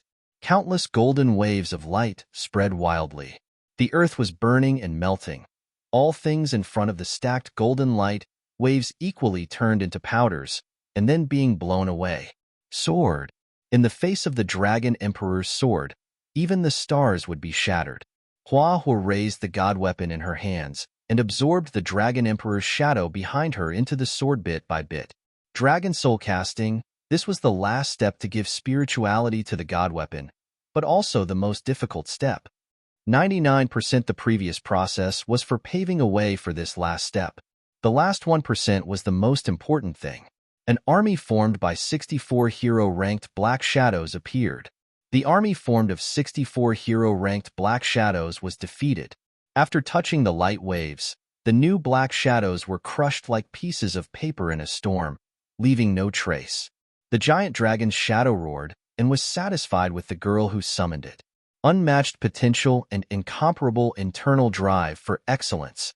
Her eyes were like storms, like lightning, like lava. She was destined to trample on all the common sense of the world. All hero-ranked beings would pursue the most suitable god weapon for themselves.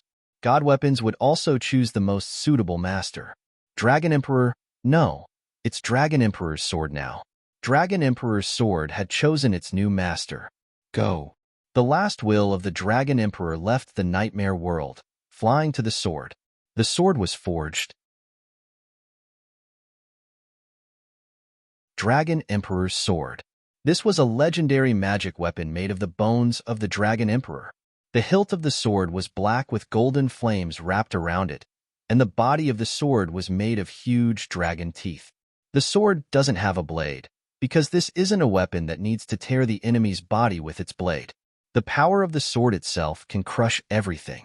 A line of golden patterns stretched from the end of the handle to the tip of the sword, which was about 1.8 meters long and 0.4 meters wide.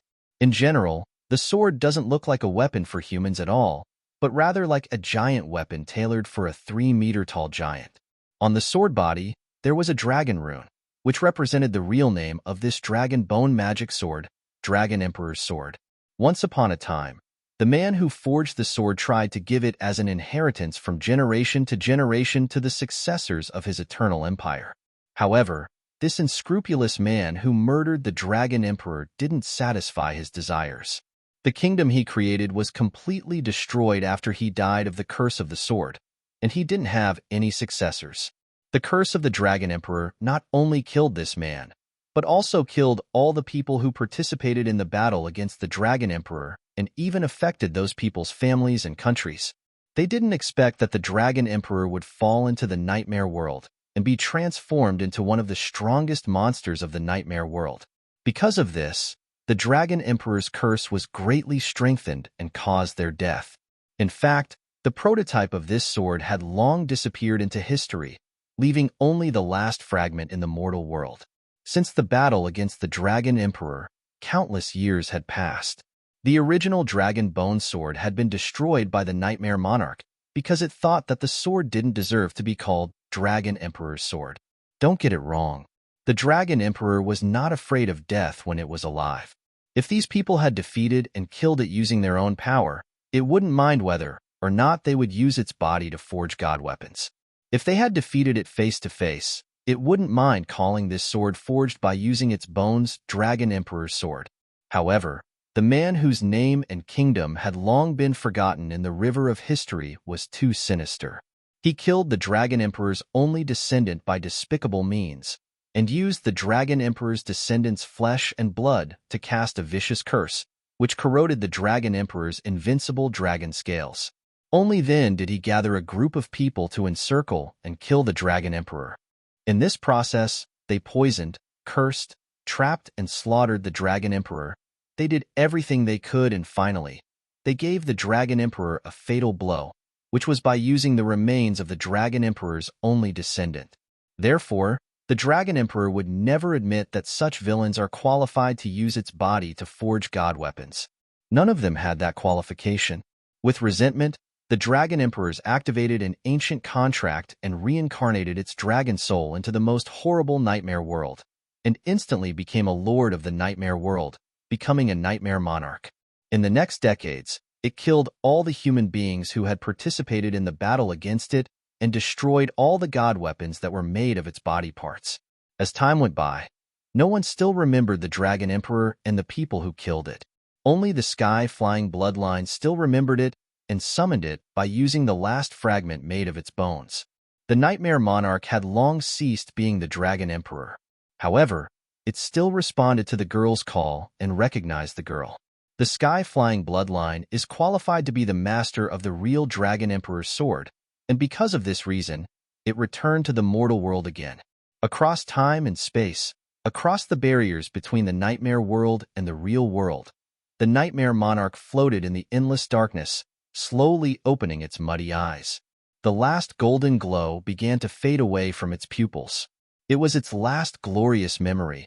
It was the last unsullied soul of the Dragon Emperor. After its reincarnation in the nightmare world, its body had become thousands of times bigger with countless weird eyes scattered over its new body. With only a stare from any of its eyes, millions of wise creatures would go mad. The last fragment of the dragon bone sword represented the last pride of the Dragon Emperor in the mortal world. Go. The huge black existence gently reached out one of its tentacles and ejected the other fragments of the Dragon Emperor's sword to the girl from the nightmare world. Together with its last unsullied dragon soul, it placed all its trust on the girl who summoned it in accordance with the ancient contract. Oh, the sky-flying bloodline. What an ancient memory. It could barely remember when it was still the Dragon Emperor. It was dumbfounded when it witnessed the true power of the sky-flying bloodline. As time went by, even itself didn't believe that the sky-flying bloodline still remembered its name and summoned it. So, let this be the end of the Dragon Emperor. It would present its last unsullied dragon soul and bones to the noble and sacred supreme blood, the wing beyond all things. You are qualified to use this sword. You are qualified to call it Dragon Emperor's sword. Huh. Finally, Hua was stopped after the sword absorbed the last dragon soul into it. With her location as the center, the entire area was being torn by storms, volcanoes, and lightning at the same time. The ground collapsed and formed a huge whirlpool terrain. The sword is forged.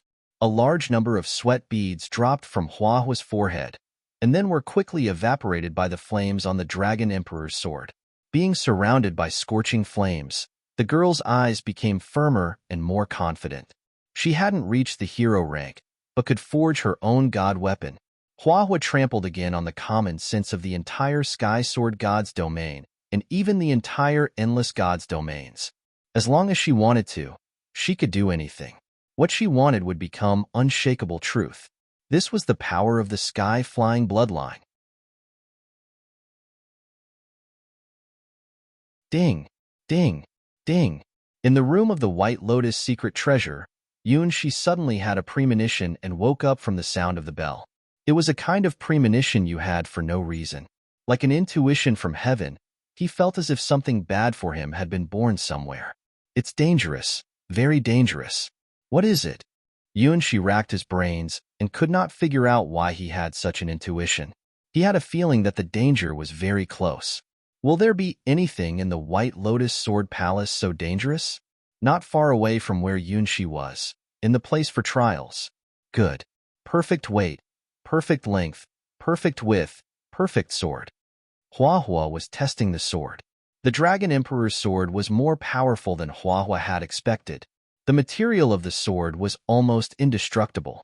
Plus the dragon soul lodged in the sword. The power it could release could even destroy a world if necessary.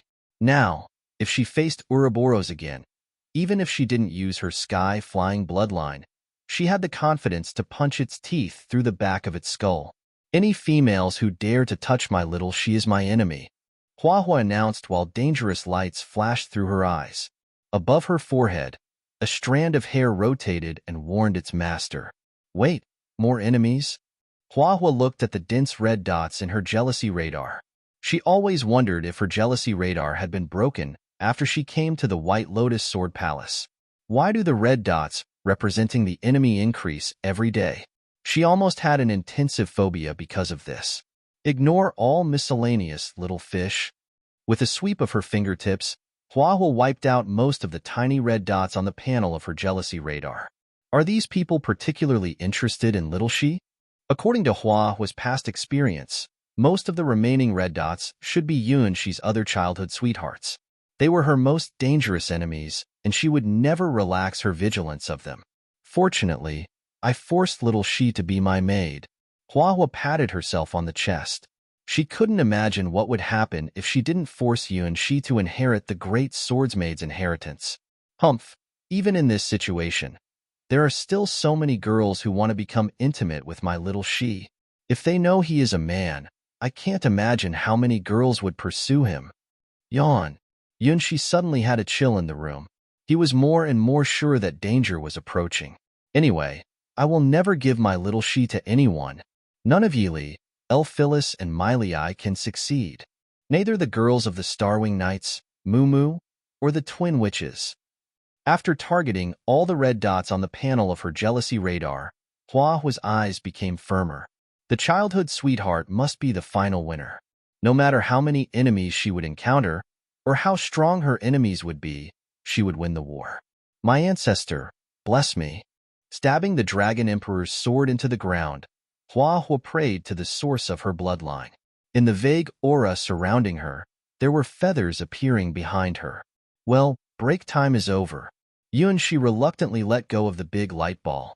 If it hadn't been confirmed that he couldn't take the light ball out of the room, he would have already brought it back to his room and used it to be his pillow. What a perfect music pillow. It was the first time that Yuanshi wanted something so much. The big light ball suspended in the room and looked at Yuanshi. Others who entered the room were all respectful, and some of them were even kneeling on the ground to accept the light ball's blessing. But this guy only regarded it as a music pillow. And that virtual world in the light ball was one of the top-level inheritances, the supreme treasure of Buddhism. Who knows how he could find it and let it become a music player? It's not good to go on like this. After leaving the room, Yuanshi once again had a profound rethinking of his current situation. As long as he was still pretending to be a maid, it would be impossible for him to leave the girls' dorm. Sooner or later, there would be accidents. In fact, there were already accidents that had happened. Yuanshi remembered what happened when he was practicing closed-mouth Zen. Was that the instinctive reaction of his body after losing the control of his mind? No matter how he pretended to be harmless, his man's nature wouldn't change. As long as he didn't pay attention, he would turn into a big gray wolf ravaging the sheep around him. Hua Hua, no, I can't control myself. Yuanshi worried, just like any ordinary 16-year-old boy. Once he had tasted the forbidden fruit once, he would never be able to maintain innocence. Where is she now? Is she all right? Naturally, Yuanshi recalled that big sister, his sword skill teacher who seduced him to eat the forbidden fruit. The first time was always unforgettable, not to mention that this first time was so thrilling. Every time he recalled it, his ears would burn. Under the waterfall of the White Lotus Sword Palace, Yuanshi looked surprisingly at the familiar figure standing in the pool that was almost boiling. A large number of bubbles were constantly rising from the clear and transparent pool, but none of the fish died. They were just knocked over and over by the sudden rising bubbles. Originally, it was just a simple breathing sound, but Yuanshi felt as if he was listening to the sound of a raging storm and the dull sound of a volcano about to erupt. She closed her eyes and stood in front of a sword that Yuanshi had never seen before. The handle of the sword was dark and the blade was pure white mixed with pale gold lines. Just being stabbed in the ground there, it naturally released a huge pressure on the soul. Even if ordinary people saw this sword, they would immediately feel the terrible power contained in it. Yuanshi realized at a glance that this was a top-ranked god weapon that normally only appeared in legends and tales. Although he knew that his childhood sweetheart was a girl who could create miracles, he still didn't believe his eyes. He hadn't seen her for a few days, and now she had obtained a god weapon? What kind of joke is this? How could such a god weapon appear in the White Lotus sword domain? The style of this sword was not at all like that of the Eastern gods' domain, but rather like the super weapons used by giants. A sword about 1.8 meters long. Would any ordinary person in the Eastern gods' domain choose to use such a long weapon? A sword that was even taller than her. Does Huahua like such a weapon? Nevertheless, he felt like the sword was unexpectedly matched with Huahua. She also had similar god weapons: Water God's crown, Sailing Jellyfish's robe, and White Emperor's mask. However, he could only release their true power in the Water God's world, because his own strength wasn't strong enough to control the true power of the three god weapons. After leaving the Water God's world, the power of the three god weapons would greatly diminish. In the outside world, he could only summon 10,000 mist souls from his mist soul army and could only summon one Water God's priestess at a time. His compatibility with these god weapons was 100%, just because his own strength wasn't strong enough, so he couldn't release their true power. However, Huahua was different. She had enough strength to release 100% of the power of any god weapon. Perhaps this was the biggest reason why this great sword would willingly recognize Huahua as its master. The more powerful the god weapons were, the more critical they were of those who would inherit them. This was common sense in the endless gods' domains. If there was no suitable successor, some ancient god weapons would even wait for thousands of years and would never randomly choose a common hero-ranked person as its master. Now, Huahua hadn't even reached the hero rank, but already had her own god weapon. How strong is she? But for some reason, She always felt a little chilly around his neck when he looked at this god weapon. It seemed that this god weapon had some kind of mild hostility towards him. Above Huahua's forehead, a green light flashed and locked on Shi, as if it was telling its master, "That man who betrayed you appeared." "Oh, Shi." Taking a deep breath, Huahua smiled at Shi. "Little Shi, what a coincidence." "Huahua, is this your new weapon?" Shi jumped to Huahua and touched the huge sword, which seemed to not be sharp at all. What surprised Shi is what happened. The sword didn't look sharp at all, but just by touching the sword body, his finger had been scratched by some invisible force. "Be careful, little Shi. This sword has a bad temper." Huahua quickly pulled Shi's hand back. The Dragon Emperor's sword has a terrible attack effect. It had extraordinary lethality to all kinds of fantastic creatures, gods, demons, and even nightmare creatures. This sword made of the Dragon Emperor's bones was specially forged for slaying legend-ranked beings. After the battle with Ouroboros, Huahua realized that her attack power was still not sufficient, so the first thing she did after returning to the White Lotus Sword Palace was to forge the Dragon Emperor's sword by activating an ancient contract inherited by her sky-flying bloodline. What a marvelous god weapon! She licked the wound on his fingertip and had a preliminary understanding of the characteristics of this god weapon. Just now, his fingertip didn't really touch the body of the sword. There was a terrible invisible force that was wrapping around the sword. The moment his fingertip touched it, his fingertip had been torn apart by the invisible force. Although he wasn't a hero-ranked warrior but a real hero-ranked baker, his physical strength had long exceeded the limits of mortals. However, he was still injured.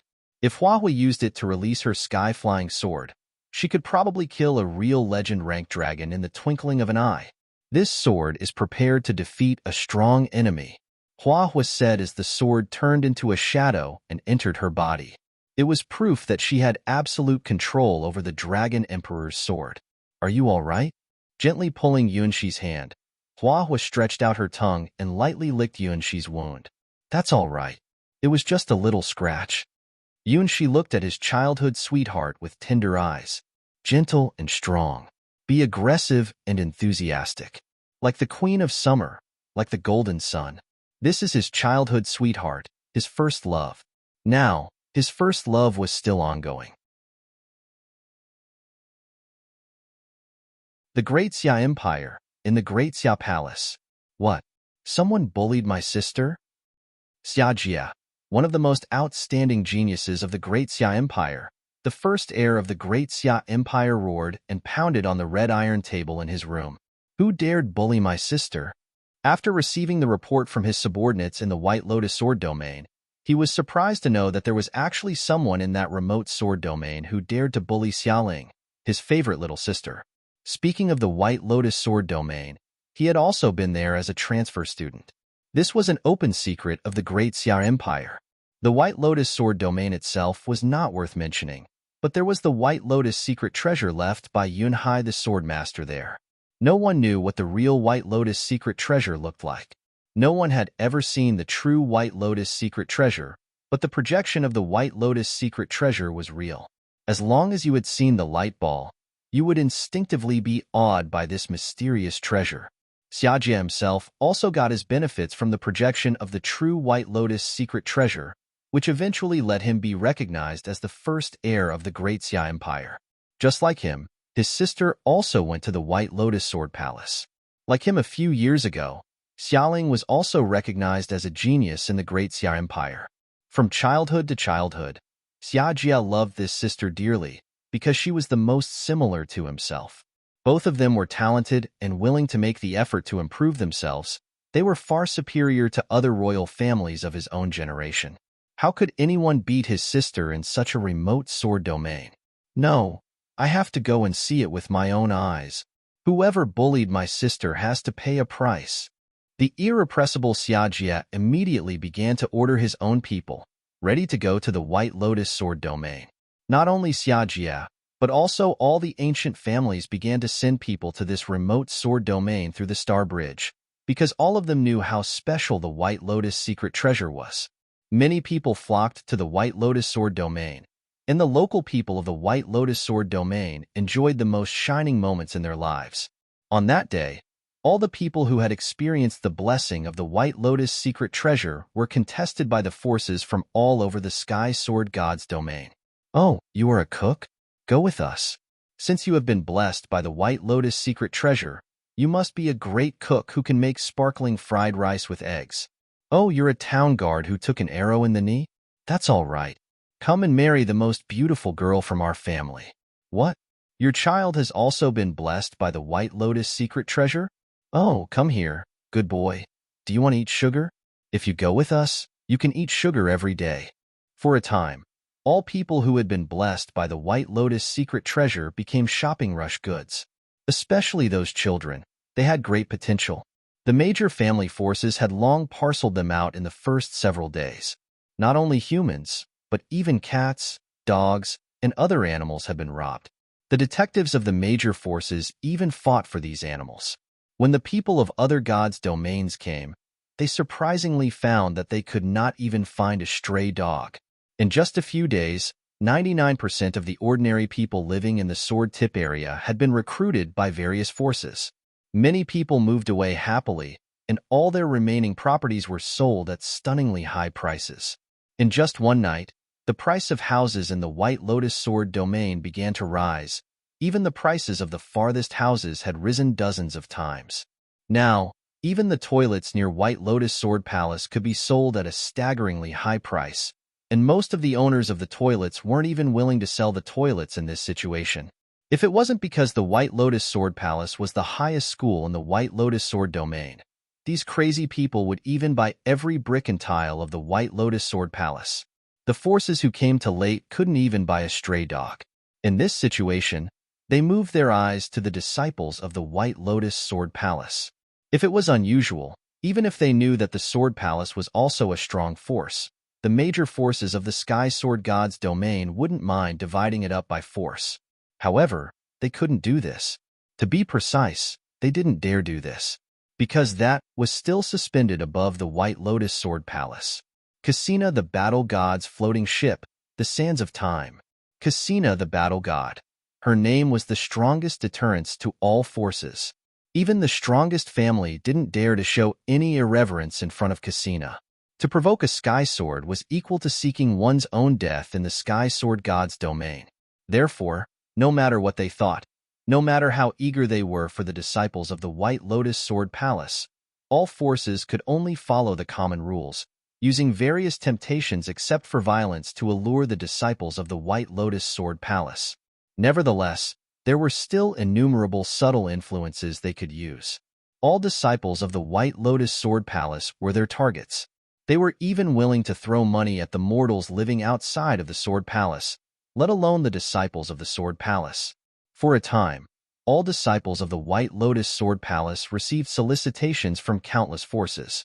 For a time, all disciples of the White Lotus Sword Palace, especially the disciples who had exposed how many sounds they had heard when the White Lotus secret treasure appeared, fell into the happiest trouble they could have. Should they go to a middle-level sword domain to marry a strong sect master's daughter, or to be an administrator of a high-level sword domain? No matter what they chose, it was like reaching the sky in a single bound to those ordinary disciples of the White Lotus Sword Palace. For Yuan Shi, his greatest worry was that as long as he got out of the Sword Palace, there would be people who got close and whispered to him, "Hello, do you want to sell your dogs? I can give you a very high price." "Not for sale. Not for sale. I won't sell any of my dogs." Looking at these people who coveted Star Thunder, Star Fire, and Star Snow, Yuan Shi had an angry facial expression. Tea in the White Lotus Sword Palace, after class. The first family of the Ghost Sword domain is recruiting. As long as you join, you will be our formal disciple, enjoying free estate, maids, servants, and everything you want. In the corridor of the Sword Palace, several foreign students from the Ghost Sword domain were handing out leaflets enthusiastically with a smile on their faces. The third princess of the Great Xia Empire is recruiting. If you want to be an officer in the Great Xia Empire, this is your best opportunity. The officer of the Great Xia Empire wore a pale golden robe and shouted with great enthusiasm. He just accompanied the third princess of the Great Xia Empire to study here. Unexpectedly, he had such a great opportunity. The army of the Great Han Sword domain is recruiting. The more sounds you heard, the higher the treatment we can provide. You heard one sound, you can be a centurion. If you heard two sounds, you can be a chiliarch. If you heard three sounds, you can be a general. If you heard more than four sounds, you can speak to us face to face. The foreign students from the Great Han Sword domain were also shouting loud, recruiting for the army of their sword domain. Come here, come here. The Star Silk Alliance recruits people. We can provide all kinds of sword skills, god weapons, and various treasures to you. Our slogan is, as long as we have money, nothing will be a problem. Even the Business Alliance had begun to join in. This was the way that the major forces crowded into the White Lotus Sword Palace had come up with. Because of the existence of Cassina the battle god, they couldn't use any dirty means. Therefore, they started to lure the disciples of the Sword Palace using all kinds of temptations.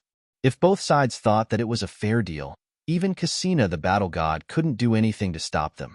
Therefore, the foreign students of the White Lotus Sword Palace soon received tasks from their respective sword domains and began to wantonly recruit other students in the Sword Palace, especially those disciples who accidentally revealed how many sounds they heard when the White Lotus secret treasure appeared.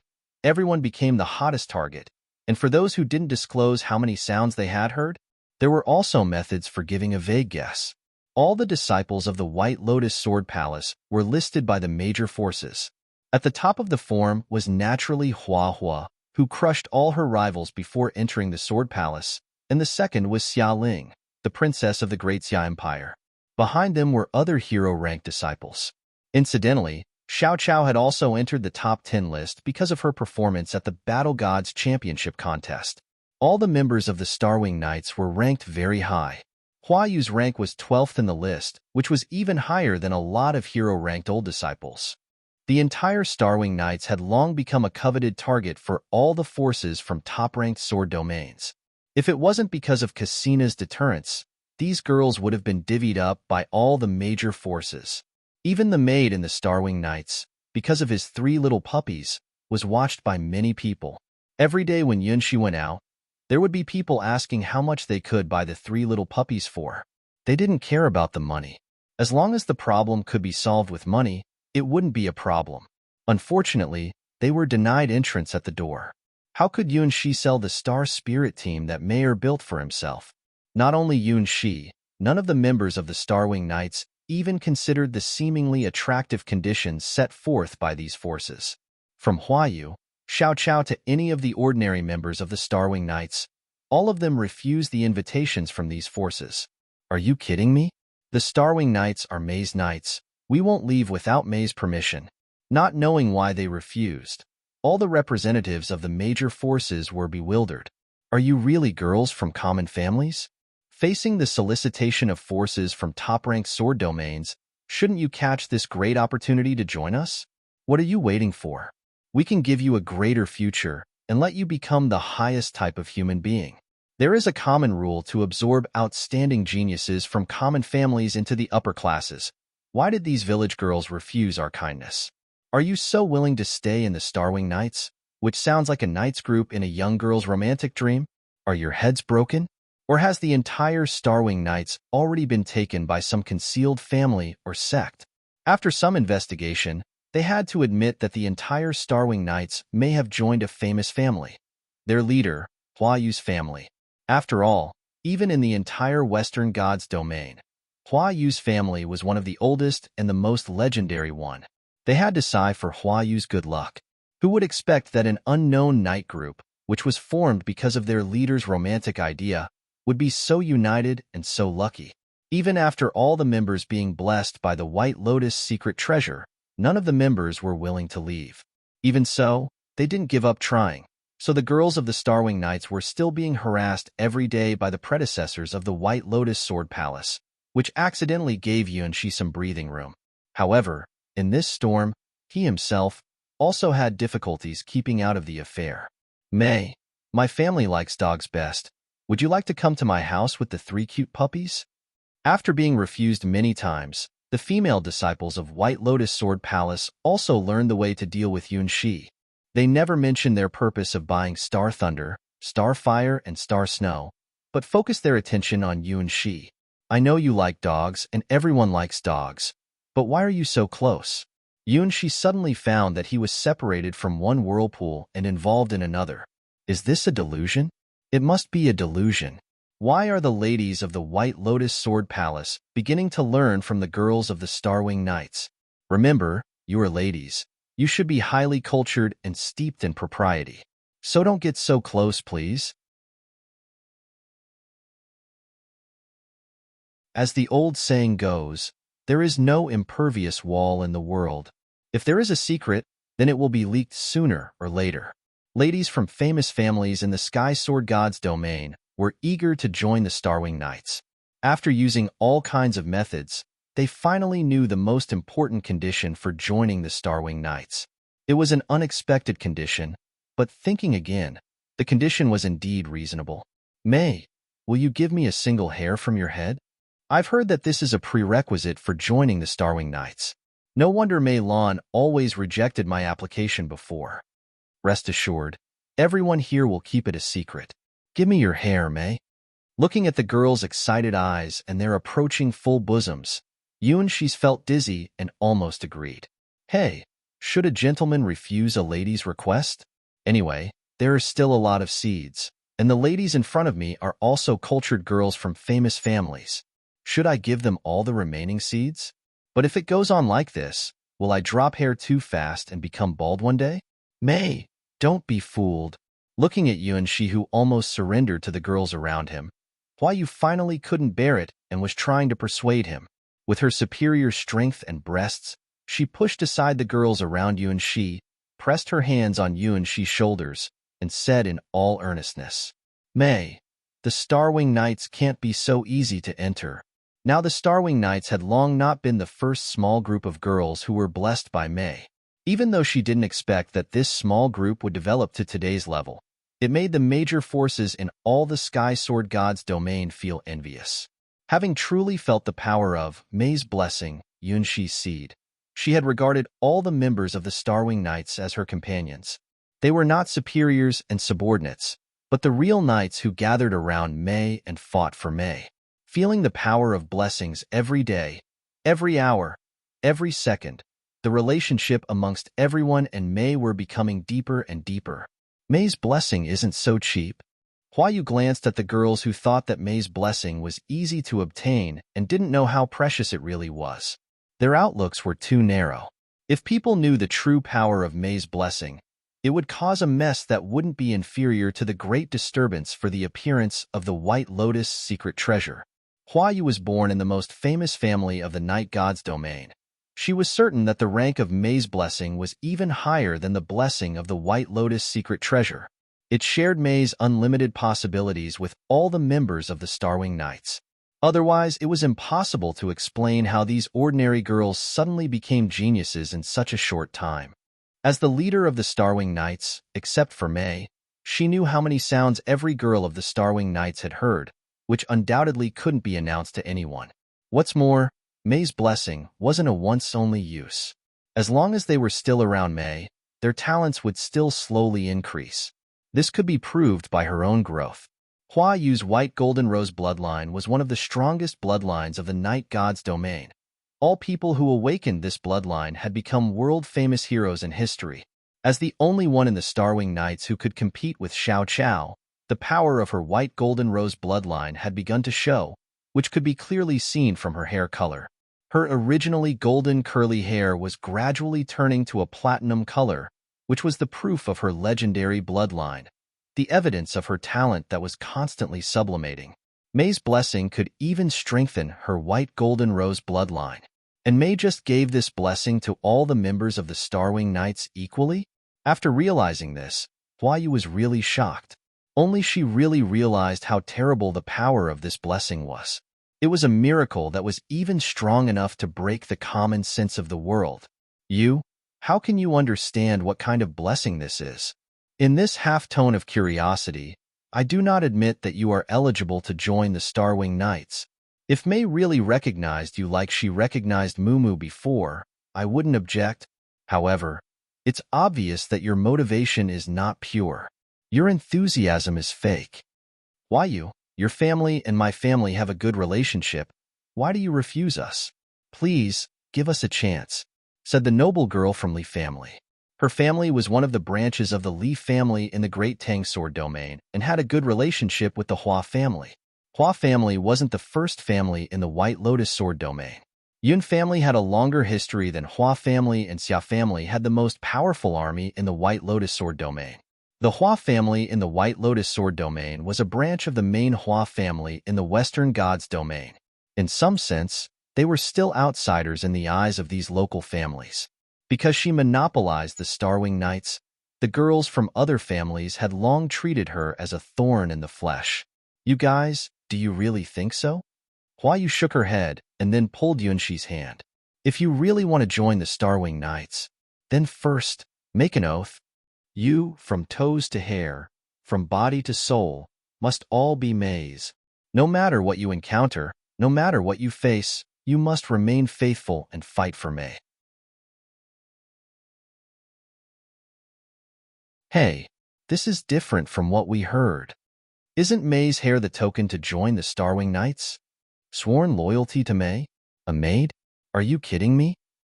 Hua Yu's words shocked the girls from the big families in the White Lotus Sword domain. Nobody expected that Mei's position in the Starwing Knights was so special. Isn't Mei just a maid? Only a small number of girls' eyes brightened up, looking at Mei with hot desire. Hua Yu quietly remembered the names of these girls and found that they were all from famous families. It seemed that they were aware of something and ready for it. If they could really get Mei's approval, Hua Yu didn't mind accepting several new members for the Starwing Knights. Apparently, even though Mei didn't send them her hair, there were still girls who were attracted to Mei. Should I say that this is how great Mei's charm is? In this way, the number of noble girls and civilian girls in the Starwing Knights can also be balanced slightly. Thank you, Hua Yu. I really didn't know what to do right then. She breathed a sigh of relief and thanked Hua Yu, who saved him from the siege. Mei, you have to be more confident and refuse when it's time to refuse. Those who don't know how to refuse others will not become great people. Hua Yu took Yunxi's hand, and they sat together on the bench under the shade of the tree, like a beautiful landscape painting, which caused many disciples who passed by to look sideways frequently. You are the one who has changed our destiny. Without you, there would be no Starwing Knights. The Starwing Knights were born because of you. Please take responsibility. Hey, why does it feel like I'm being preached to by my wife? Yunxi wondered at the blonde girl sticking to his side. Initially, when he met with her, as well as Xiao Chao, Mei Lan, Ling Ling, and other girls in the Starwing Knights, it was only by chance that he went to take the Sword Palace entrance exam. Because he wanted to bless these girls who struggled for their own destiny and to test his newly obtained ability, he gave them his seed. At that time, he really didn't expect that there would be a small miracle called the Starwing Knights. In this small girl knights group, which had only a few dozens of members, there were girls from famous families such as Huayu and civilian geniuses such as Xiao Chao. There were careless girls like Ling Ling, and also careful girls such as Mei Lan. As time went by, these girls from different places, who had never known each other before, became a closely connected group, just like a big family. She looked at the threads between himself and Huayu, and all the members of the Starwing Knights. Today, these seeds, as always, continued to convey to him the experience of the girls, sharing their secrets. In contrast, his own seed also fed back his growth to them to enhance their talents and potential. The connection between his seeds and their seeds were like a net connecting all the people in the Starwing Knights, and he was in the center of the net. He was the only one at the core that could receive the strong support of all the Starwing Knights at the same time. As long as he was in this network, everyone would benefit a lot. This was the greatest gift from the stars to him, the foundation of his growing strength. It was only now that he realized that the net was not only a net to enhance his strength, but also enhanced something else. Huayu, Xiao Chao, Ling Ling, Mei Lan, Lu Lu.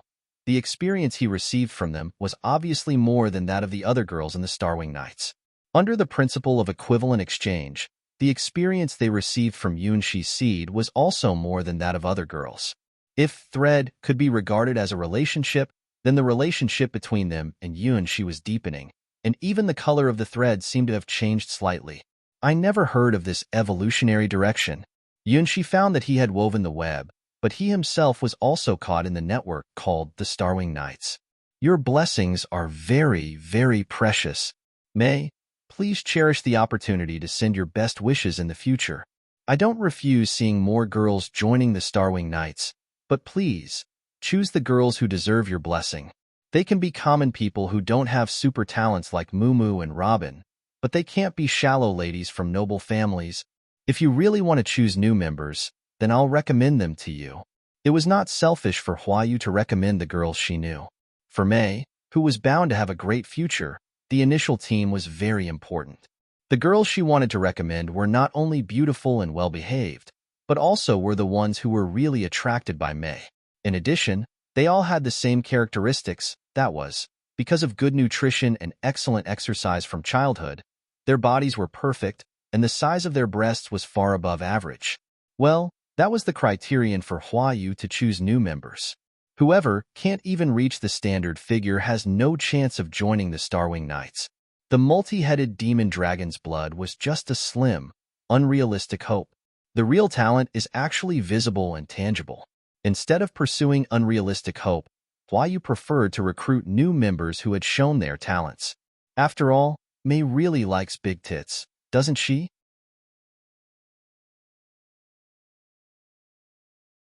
I see. In the future, I will consider the candidates of the Starwing Knights carefully. After being preached to by Huayu, Yunshi surrendered by raising both hands. To discuss the size of breasts, the age of marriage, whether or not they have sisters, and the situations of their families, it was too shameful for Yunshi. Huayu, how many people have you investigated?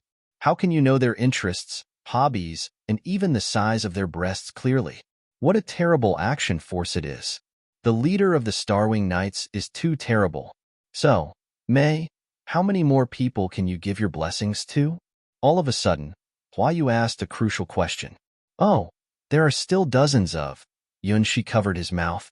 Wow, I almost spoke my biggest secret out. Although Huayu thought that it was a kind of blessing, the number of seeds was still the greatest secret he had. So much. Huayu was shocked. She personally felt how powerful Mei's blessing was. In her eyes, even if Mei could only give one person this blessing, it could be regarded as a miracle. The fact that Mei gave all the members of the Starwing Knights her blessings had surpassed the common sense of the world in Huayu's eyes, which also made her more grateful to Mei. If she hadn't met Mei, her white golden rose bloodline would not have been awakened. Her future would probably be just to marry a family in the Western God's domain, which was an inevitable fate of common descendants of the Hua family. It was with Mei's blessing that she could awaken her bloodline, obtaining the power to change her destiny. Her gratitude to Mei was far beyond what could be described by words. Mei's blessing was like a key to open the door of the new world, which made her enter a more colorful world. That is to say, your remaining blessings can even create new Starwing Nights? Hua Yu urgently wanted to know how many miracles Mei could still create. Well, probably, Yunxi sighed. Now that the secret was exposed, it was no longer a secret. Hua Yu thought that they were blessings. It wasn't wrong. He couldn't tell anyone that they were actually his seeds, which could only be bred by the will of the stars. Even the battle god seed he obtained from his teacher, Cassina the battle god, was essentially just a crystallization of energy, while Yunxi's seed could enhance a person's talent and potential and would continue to grow with his own growth. This power was even beyond the legend rank. It was the greatest gift of the stars to the newborn star child. Perhaps the initial seed may not be strong enough, but the growth potential of this power system was infinite. Share and spread his own seeds, and then get infinite power from the seeds that spread out. This was the miracle that the stars had created for Yunxi. Hua was sword skill talent, the twin witches' mentality, Hua Yu and Xiao Chao's fighting talent, Mumu's diamond body, the practice experience from all the members of the Starwing Knights. The more seeds he shared, the stronger Yunxi was. The more he used this ability, the more he could feel. This ability is too powerful, so let others think it is a blessing. Mei, you are really great. It was a real surprise to know that Mei's remaining blessings could create new Starwing Knights. She thought that Mei couldn't use her blessings too many times at first. Now, she needed to change her plan. Mei can indeed create miracles. Well, in this case, I think I need to revise the plan. Actually, there are also some good girls I didn't mention before. As the leader of the Starwing Knights, how could she turn a blind eye to talented girls? The reason she didn't mention them just now was because she estimated that the remaining blessings Mei could use wouldn't be too many, so she only chose those big tits, noble girls. However, there were not many big tits, noble girls in the Sword Palace originally, and after her selection, there were very few candidates. If she ignored the requirement of big tits, they were indeed a lot of talented but flat-chested civilian girls. Since Mei had more blessings than she had expected, then she could also give these civilian girls an opportunity. How do you know so clearly? Yunxi was shocked.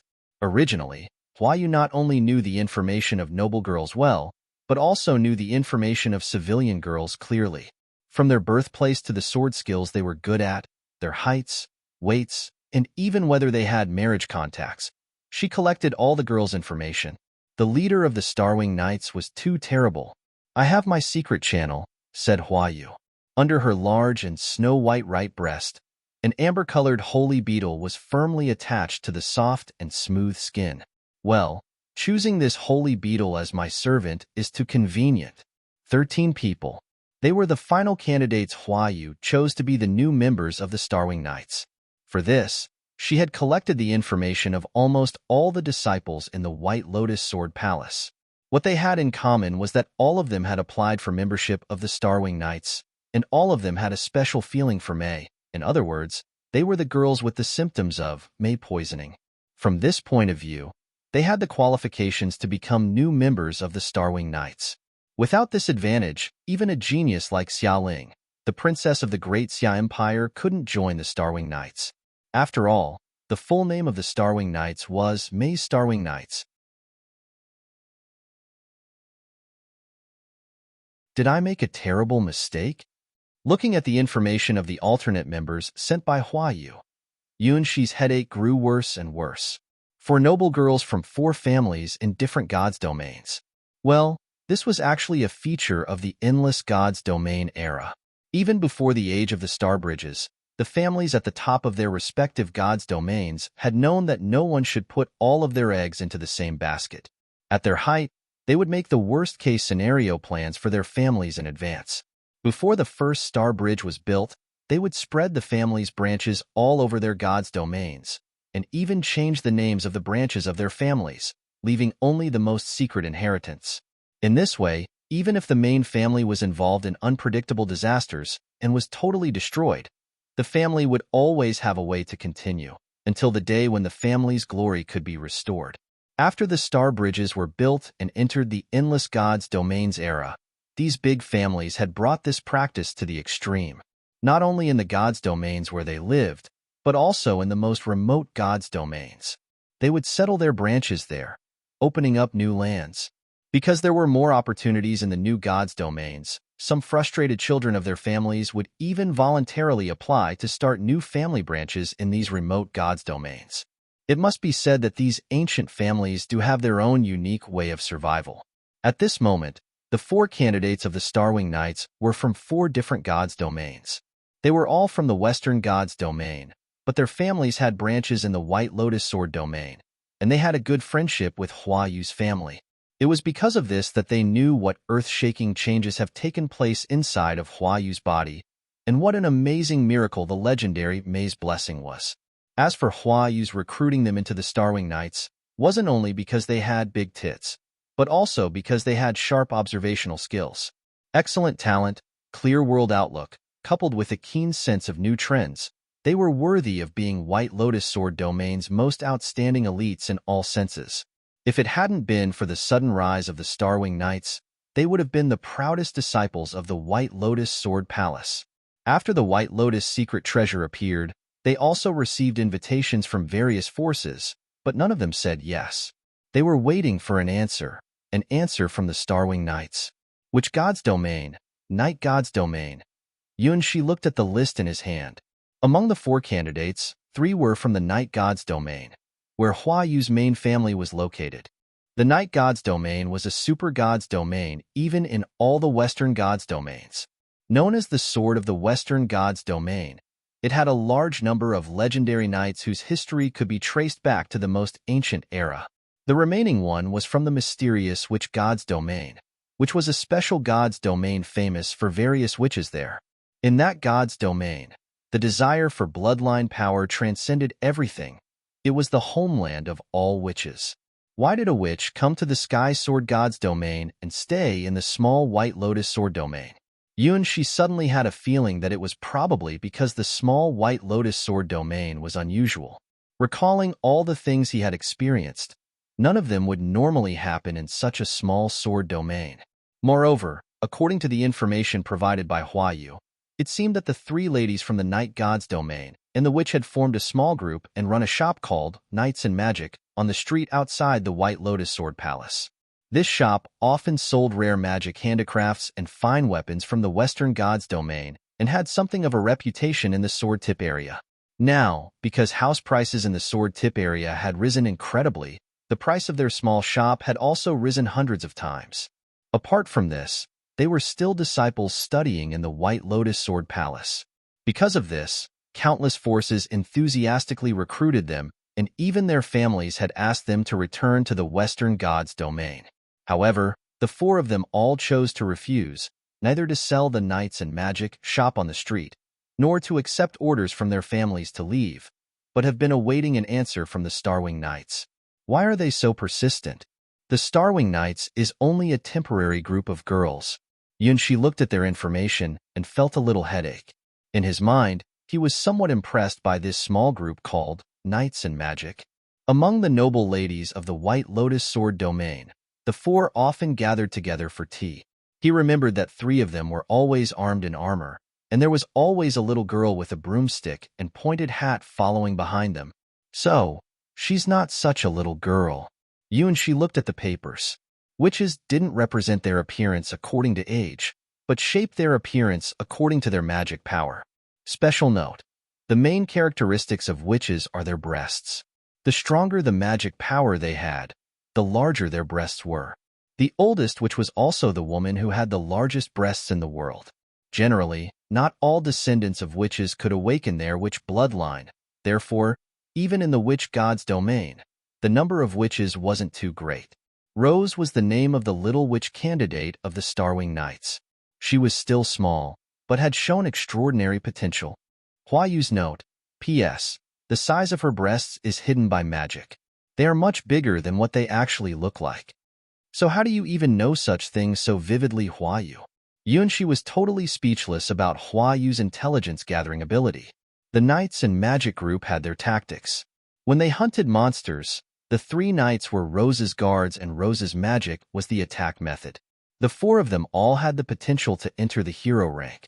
Especially Rose, because her witch bloodline had been awakened, she had a 100% probability of entering the hero rank. In that small group, she was the core and the 3 knights were her shields. She was their sword attacking with extraordinary force. The magic she was good at: support magic, water breathing, which can let the team dive into the sea to find rare materials, lasting about 3 hours. Attack magic, magic missile, multiple magic missiles, large magic missiles, which can automatically lock on the enemy and can be released all at once. Ultimate skill, magic missile storm, which has greater speed and stronger power. It can easily kill 3 green hippos at the same time. It's enviable. Looking at the little witch's achievements, Yunshi sighed. If it was her in the star trial, she wouldn't need to fight with the green hippo face to face at all, because she could easily kill the green hippo from a distance by using her magic missiles. If he had this ability, he wouldn't have been killed by that green hippo for hundreds of times in the trial. Is this the power of a witch? She hadn't entered the hero rank yet, but had mastered such a strong power. No wonder the other 3 girls would form a team with the youngest witch as the core. She really had that kind of strength and deserved to be treated like that. But why would a witch come to the White Lotus Sword Palace? This is a school where you can study sword skills, but not magic. What a strange witch. Cough. Actually, it's because of the orders from my family. Yunshi didn't know since when, suddenly, he noticed a top hat had appeared in his sight. Ah, Rose. Yunshi looked up at the little witch in surprise. She wore a big pointed hat and a pair of big black-framed glasses. Her height was so short that when she sat on chairs, her feet would barely touch the ground. If he hadn't read the information provided by Huayu, he wouldn't have believed that she was already 16 years old. Well, Huayu called me, so I came. She said that it's time to do the test for entering the Starwing Knights. Rose walked beside Yunshi. Even with her top hat, she was not as tall as Yunshi's shoulder. You can imagine how delicate she was. In fact, many people thought that she was the child of a tutor from Western God's domain. They didn't suspect that this little girl was a disciple of the White Lotus Sword Palace and also a genuine witch. Even in the Western God's domain, witches were rare. The vast majority of human beings in the Western God's domain wouldn't see any real witches in their lifetime. The test of entering the Starwing Knights. Yunshi complained in his heart. Well, Huayu was indeed a girl who could do this. However, to be honest, Yunshi's heart also beat slightly faster when he carefully looked at the little witch who was trying to follow his steps. Despite the big black-framed glasses and the old-fashioned pointed hat, the witch girl had snow-white skin that common human beings couldn't have. Plus, with her small and lovely figure, she looked like a living doll, giving him a delicate feeling. Of course, if many humans thought that witches were weak and dared to do anything to them, they wouldn't even have time to regret. Witches' magic would teach them what true power was. Why do you want to join the Starwing Knights?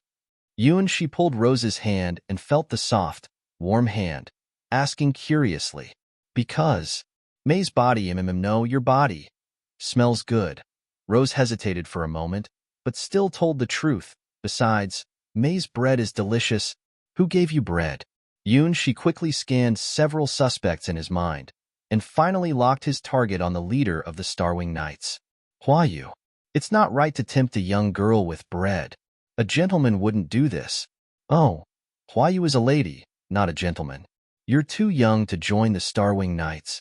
Yunshi felt that if he agreed to the child's application, he would not be able to be a gentleman the rest of his life. Clearly, she is 16 years old, the same age as himself. Why do I feel guilty when I hold her little hand? She's 16 years old. 16 years old. 16 years old. In a lot of God's domains, it's the legal age to marry and have children. Yunshi constantly reminded himself in his heart.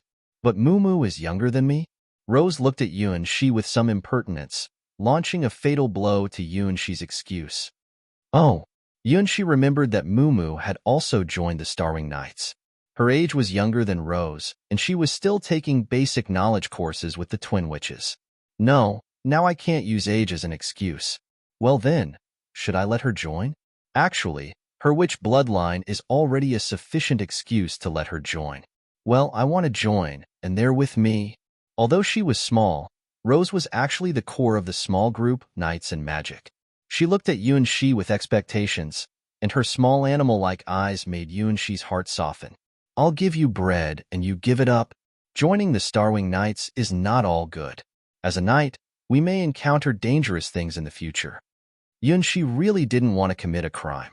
Looking at Rose's tiny body and her small chest, he felt a very bad itch in his heart.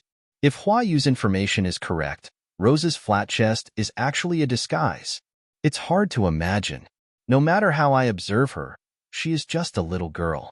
Is this a genius of witches? Danger is a strong motivation that can let me improve myself. We are working hard to become stronger, so we are not afraid of dangers. Rose stretched out her finger with magical light on her fingertips. I want to learn more. I want to master stronger magic missiles. So, I must join the Starwing Knights. Well, I know you like magic missiles very much. Looking back on Rose's information provided by Hua Yu, Yunshi understood. This girl, once she has a goal, she will never give it up. It's not just me. Lancelot, Mordred, and Alexander want to join the Starwing Knights too. We swore an oath that we will be a team forever. Rose looked at Yunshi with confidence. She seemed to be absolutely confident about their qualifications to join the Starwing Knights. Yunshi couldn't help but read the information provided by Hua Yu again. This time, he read the three Knight Girls' information carefully. Lancelot, good at swords, axes, and lances. She was the team's brain, and her class was Paladin. Mordred, good at two-handed swords and all kinds of heavy weapons. She was the most powerful attacker in the team, and her class was Berserker. Alexander was a great rider and the support staff of the team. She was the only rider in the team. These three names were said to be legendary heroes in the Western Gods domain, who had left great achievements in history. Numerous parents named their children in their names, especially in the Night Gods domain. Amongst every 10 teenagers, there would be 2 Lancelots and 1 Alexander. But to name their daughters this? Oh, their parents must be serious knight enthusiasts. Unlike Hua Yu, who changed her name after coming to the White Lotus Sword domain. They used their original names in the Night Gods domain. If only looking at these 3 names, Yunshi would have thought they were all energetic young boys. Looking further, Yunshi received more detailed information, as well as the test for entering the Starwing Knights. Hunting mutant green hippos? Looking at the familiar name and a huge green hippo picture, Yunshi's hunter's soul was burning. This green hippo was obviously different from ordinary green hippos. Its huge nostrils, big fangs, and ugly lines on the skin all reminded him that it was a mutant creature. Moreover, the hunting place was not at a swamp or nearby a river, where the habitats of ordinary green hippos were. It was at the seashore. This is a green hippo that can live in the sea.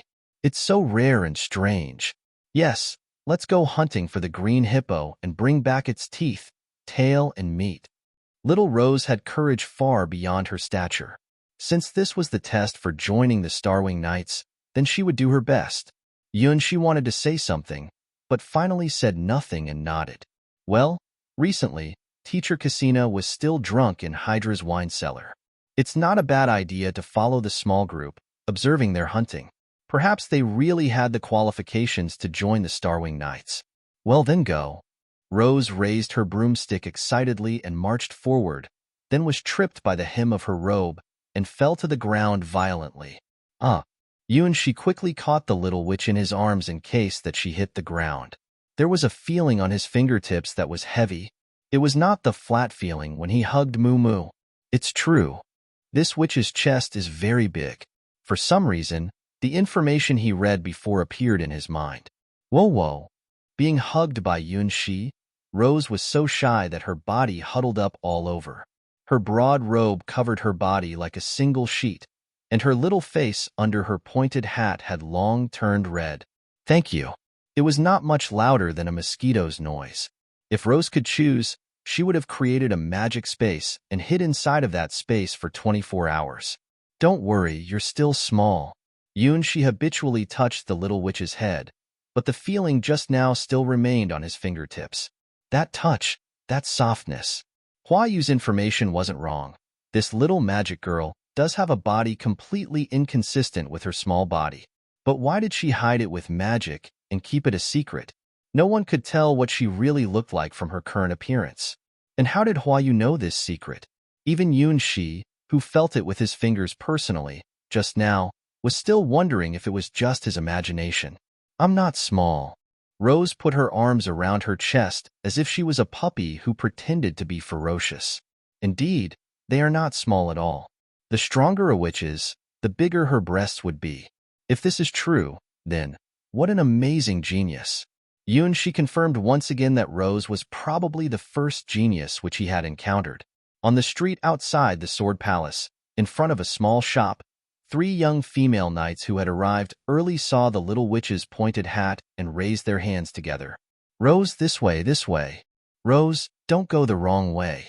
Be quick. Come here, here. It does seem that she often loses her way. She looked suspiciously at the little witch who was holding his hand. No, it's just because you're too tall. Rose hated her knight team. She didn't admit that she had no sense of direction. It was just because there were too many people taller than her, which blocked her sight. Yes, it's not her fault. It's the world's fault. Why is everyone so tall? She looked at the 3 knight girls over there, and their information naturally appeared in his mind. Lancelot was a 17-year-old paladin and was sent to the White Lotus Sword domain at a very young age. Wearing knight's armor, her full breasts slightly pushed open the chest armor to both sides, revealing the unshielded jade-like skin in it. She was a standard Western beauty with blonde hair and blue eyes, and looked a little more mature than her age. It was said that she was good at all weapons, but the most used one was the combination of sword and shield.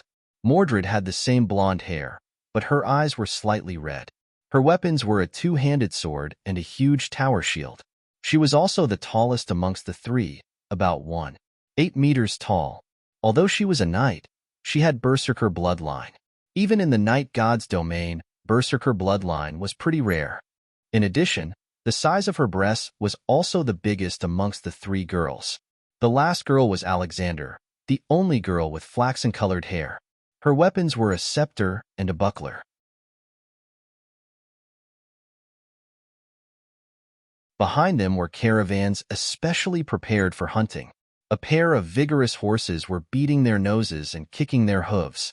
They were awaiting their departure in full spirit. The combination of paladin, berserker, and rider seemed strange, but that was the feature of knights and magic. This team had made many achievements in the past year, and was also one of the top-ranked mortal adventure teams registered in the Sky Tower. It was precisely because they were so excellent that Yu agreed to let them do the entrance test. Rose, haven't you lost your way? Lancelot's first sentence had made the little witch cry. I am not a kid, because everyone is too tall. Rose, you were too slow. I almost want to look for you. Mordred didn't pay attention to the others' moods. Her words gave Rose the second blow. Rose, do you take handkerchiefs and bread with you? Alexander's words gave Rose's heart the final blow. I am a witch, not a kindergarten child. Rose was desperate. She's 16, not 6. What's more, lost her way. She only lost her way once or twice and 10 times at most. After all, the knowledge of witches was completely useless for her to find ways in the city. Thank you, May. Thank you for agreeing to hold the entrance test. Lancelot smiled at She after she teased Rose. We will show our strength to you. Even if the green hippo hides under the water, I will catch it and kill it. Mordred promised. Please give us your constructive criticism, May. Alexander approached She curiously, wrinkling her nose with her knowing and burning eyes. The scent of good wine. May, do you like to drink too? No, I get drunk easily. I can't drink more than 3 cups of wine per day. That was the truth. Although Hydra said that she could drink 3 cups of her poisonous wine per day, He actually only drank a cup per day in the secret room where the light ball was. He had to hide. If his teacher Cassina knew about it, he could imagine his miserable end of being imprisoned by his teacher. Only 3 cups? What kind of wine can you get drunk with in 3 cups? Alexander had a keen sense of smell. She was sure that the wine fragrance on May was a new wine she didn't know about at all. This unknown wine, even with just a hint of fragrance left, it had made her stomach growl. Is that wine so good, Alexander? Lancelot also came up and looked at Yuanxi curiously. Her nose wasn't as good as Alexander's, but she also liked good wines. As for Mordred, there was no need to mention it. She had berserker bloodline. Naturally, berserkers liked wines. In stories, berserkers would even wage a war for drinking. The money that Knight and Magic earned, apart from the money being used to buy magic materials for Rose, were all taken by Alexander to buy wines. Drinking was the hobby of all the members, apart from Rose, of the Knights and Magic group. Although Rose was 16 years old, in their eyes, she was still a child, and children can only drink juice. Yes, my nose can't be mistaken. It's a wine I've never tried before. Alexander's eyes brightened up and gazed at Yuanxi with excitement. Her flaxen ponytail flicked from side to side because of excessive excitement. What kind of wine is this? More fierce than agave. Wilder than whiskey. Even the best brandy is not as pure as this is. Why? I've never smelled this kind of wine before. It's clear that it isn't any of the wine sold in the whole of the White Lotus Sword domain. Well, indeed. It isn't the wine of the White Lotus Sword domain, but something brewed by a god. Looking at Alexander's excited face, Yuanxi was under tremendous pressure. He forgot that even though he was drinking alone in the secret room that no one could find, there was still a little smell of Hydra's poisonous wine left on his body. Unexpectedly, there was actually someone with such a sharp nose in the world. She could deduce so many things from such a little wine fragrance. Where can I buy this wine, May? Alexander came close to Yuanxi, and the elastic peaks on her chest pressed on Yuanxi's chest, making him a bit out of breath. Well, I don't know. It's not a lie. Of course, Hydra's poisonous wine isn't being sold anywhere. And I only drank a small cup of wine. Alexander's face turned so depressed. She found a wine she had never smelled before, but she didn't even know where she could buy it. Oh my God. Why is the world so cruel to me? That's all right. As long as you remember the smell, you will be able to taste it one day. Lancelot comforted her. Yes, for the sake of wine, I wouldn't mind walking to the end of the world. In an instant, Alexander had a whole new purpose in life. She raised her head and threw out her chest. I'm Alexander, who collects all the good wines. I said, I really don't know where to buy this wine. Yes. Next time I meet the merchant who sells this wine, I'll leave a cup, no, a bucket for you. Well, stop smelling, it's embarrassing. Until he got into the chariot and left the street in the sword tip area, Yuanxi had to repeat this conversation many times. Oh my God, why is there such a knight with such a sharp nose? I just drank a cup of Hydra's wine in the secret room, and now I have to give her 100 promises. What's more, Alexander, Mordred, and Lancelot all looked at him with their eyes shining. It was too stressful. Well, wine is not good at all. If I am drunk, I can't use my magic missiles. Finally, it was Angel Rose who saved Yuanxi. As the only underage girl in Knights and Magic, Rose, again, I'm 16, she really didn't understand why the 3 knights in the team liked wine so much. Well, let's talk about that unfortunate green hippo. Alexander had to change the topic unwillingly. According to intelligence, this green hippo has been active for a while. It often appears in this area, and this area.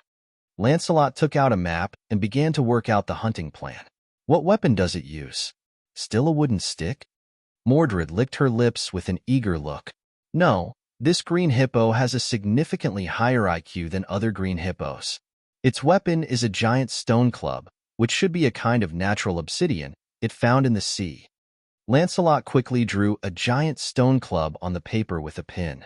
More than that, she also drew the green hippo's outline onto the paper and carefully drew a human nearby it as a comparison. It's about 5 meters tall, weighing more than a few tons. It has the ability to dive into the seabed and has a ferocious personality, so I don't recommend attacking it in the sea. The best plan is to trap it on the ground with Rose's magic missiles to kill it. Not only did Lancelot have excellent painting skills, but her strategic thinking ability was also first-rate. She quickly worked out a general plan for the team. The best place to set traps is on this shoal. I've prepared a large chain trigger trap that can instantly create a big pit. It's only a matter of time until we kill the green hippo, as long as we block its way of escape to the sea. This was the first time she joined a team of hunting large monsters. He looked at Lancelot with great curiosity and carefully recorded her plan. It was almost impossible for ordinary people in the White Lotus Sword domain to encounter such a horrible monster, but once you saw such a monster, it normally meant a coming disaster. Any third-ranked monster could easily destroy a small town overnight. If it was a hero-ranked monster like the male fiery dragon Yuan she saw before, it could even destroy a country. A large number of these kinds of monsters lived in the wilds of the sword body area, which had become the natural boundary between the sword tip area and the sword handle area. Rose, kill it with a big magic missile. Rose, pay attention to your mana output. Rose, it's up to you. After making a rough plan, the knight's top priority was to coax the most powerful team member, the little witch, Rose. Of course, I am a witch.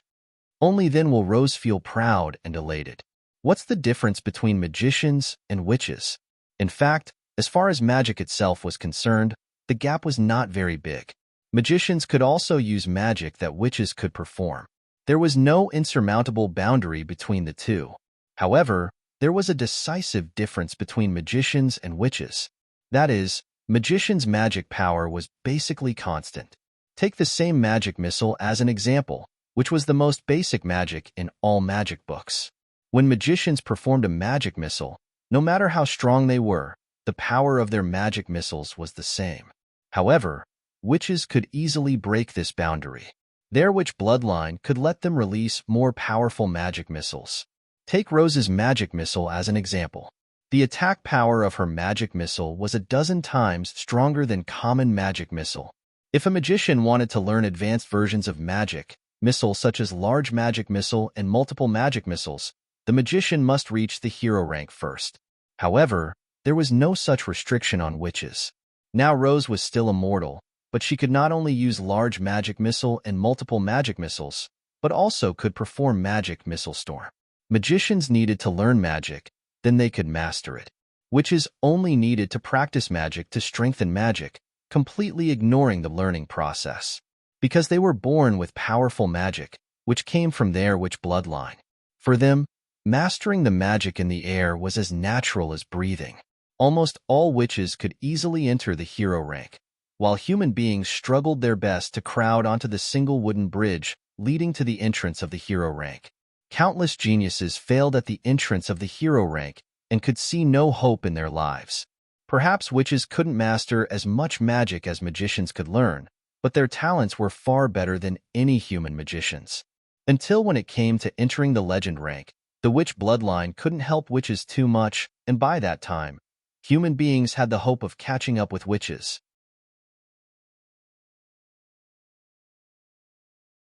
Magic is the embodiment of wisdom. It cannot tolerate any mistakes. For the apprentice magicians, they need to give their whole attention to the release of any magic.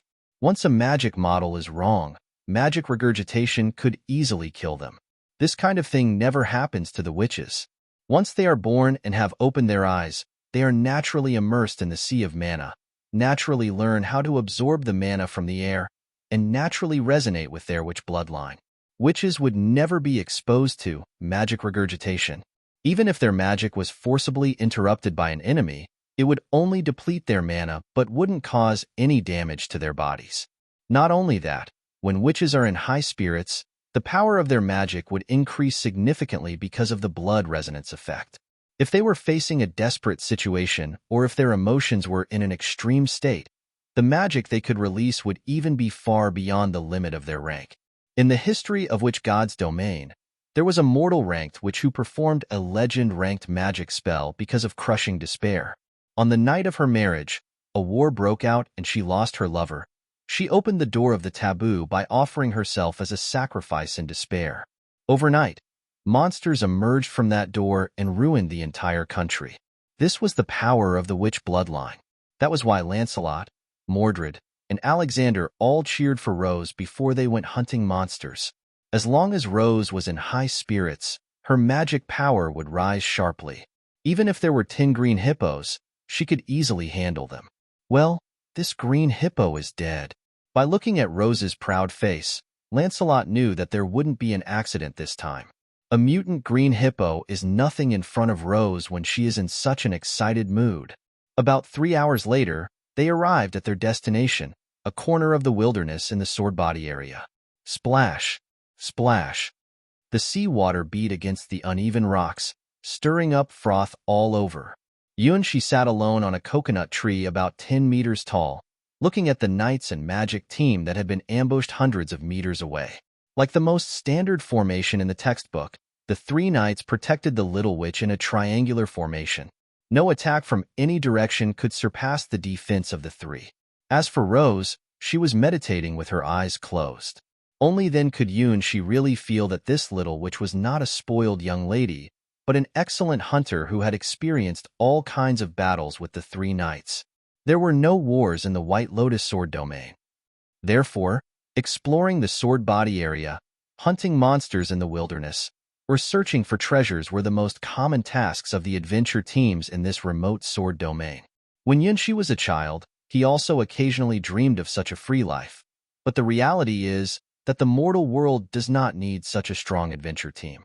The people who had this strength usually went into the military or became the gatekeepers of big families. Only in the sword tip area did these teams with extraordinary strength have meaning for any existence. Boom, boom, boom. From the sea, there was a sudden, unnatural noise of bombs. It's coming. Get ready. Let's perform Plan 1. Lancelot took a deep breath and grabbed a white pebble up from the beach.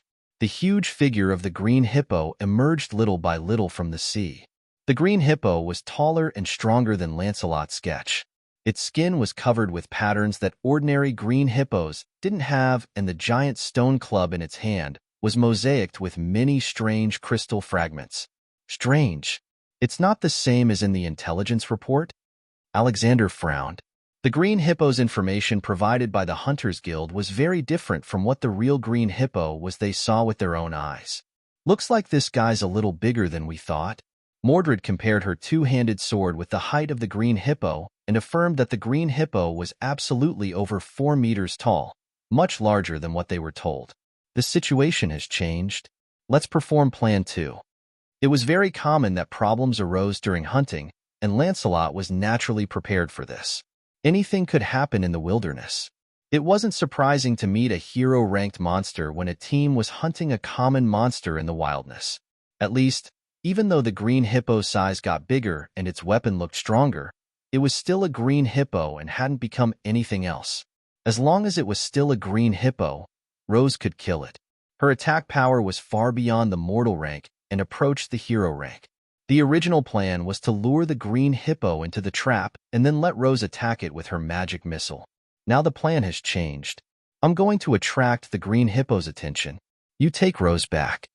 Lancelot rushed out without hesitation and threw the white pebble at the green hippo from 100 meters away. The effect of the white pebble was instant.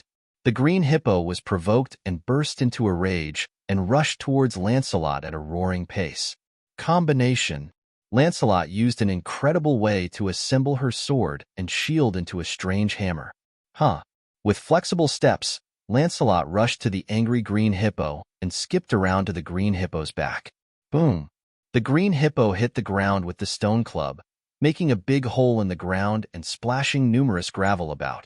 Lancelot firmly grasped the hammer in her hand, swung it, and gave the green hippo's body a powerful hammer blow. Bang! The hammer struck the green hippo's thick skin and made a muffled sound. No, the hammer can't hurt it. Lancelot dropped the hammer directly and pulled out a bayonet from her waist and rolled over on the ground. The green hippo held its giant stone club in both hands and slashed at her. Lancelot dodged the attack and held the bayonet specially made for armor piercing, instantly piercing the green hippo's body like dozens of swords. The attacks were still ineffective. There were only a few white spots on the green hippo's thick skin, which couldn't be found without careful observation. Roar! The green hippo roared, and the sand around it was in an explosion. It rose and floated in a circle in the air. Mortal-ranked physical attacks are invalid. Rose, use your biggest magic missile.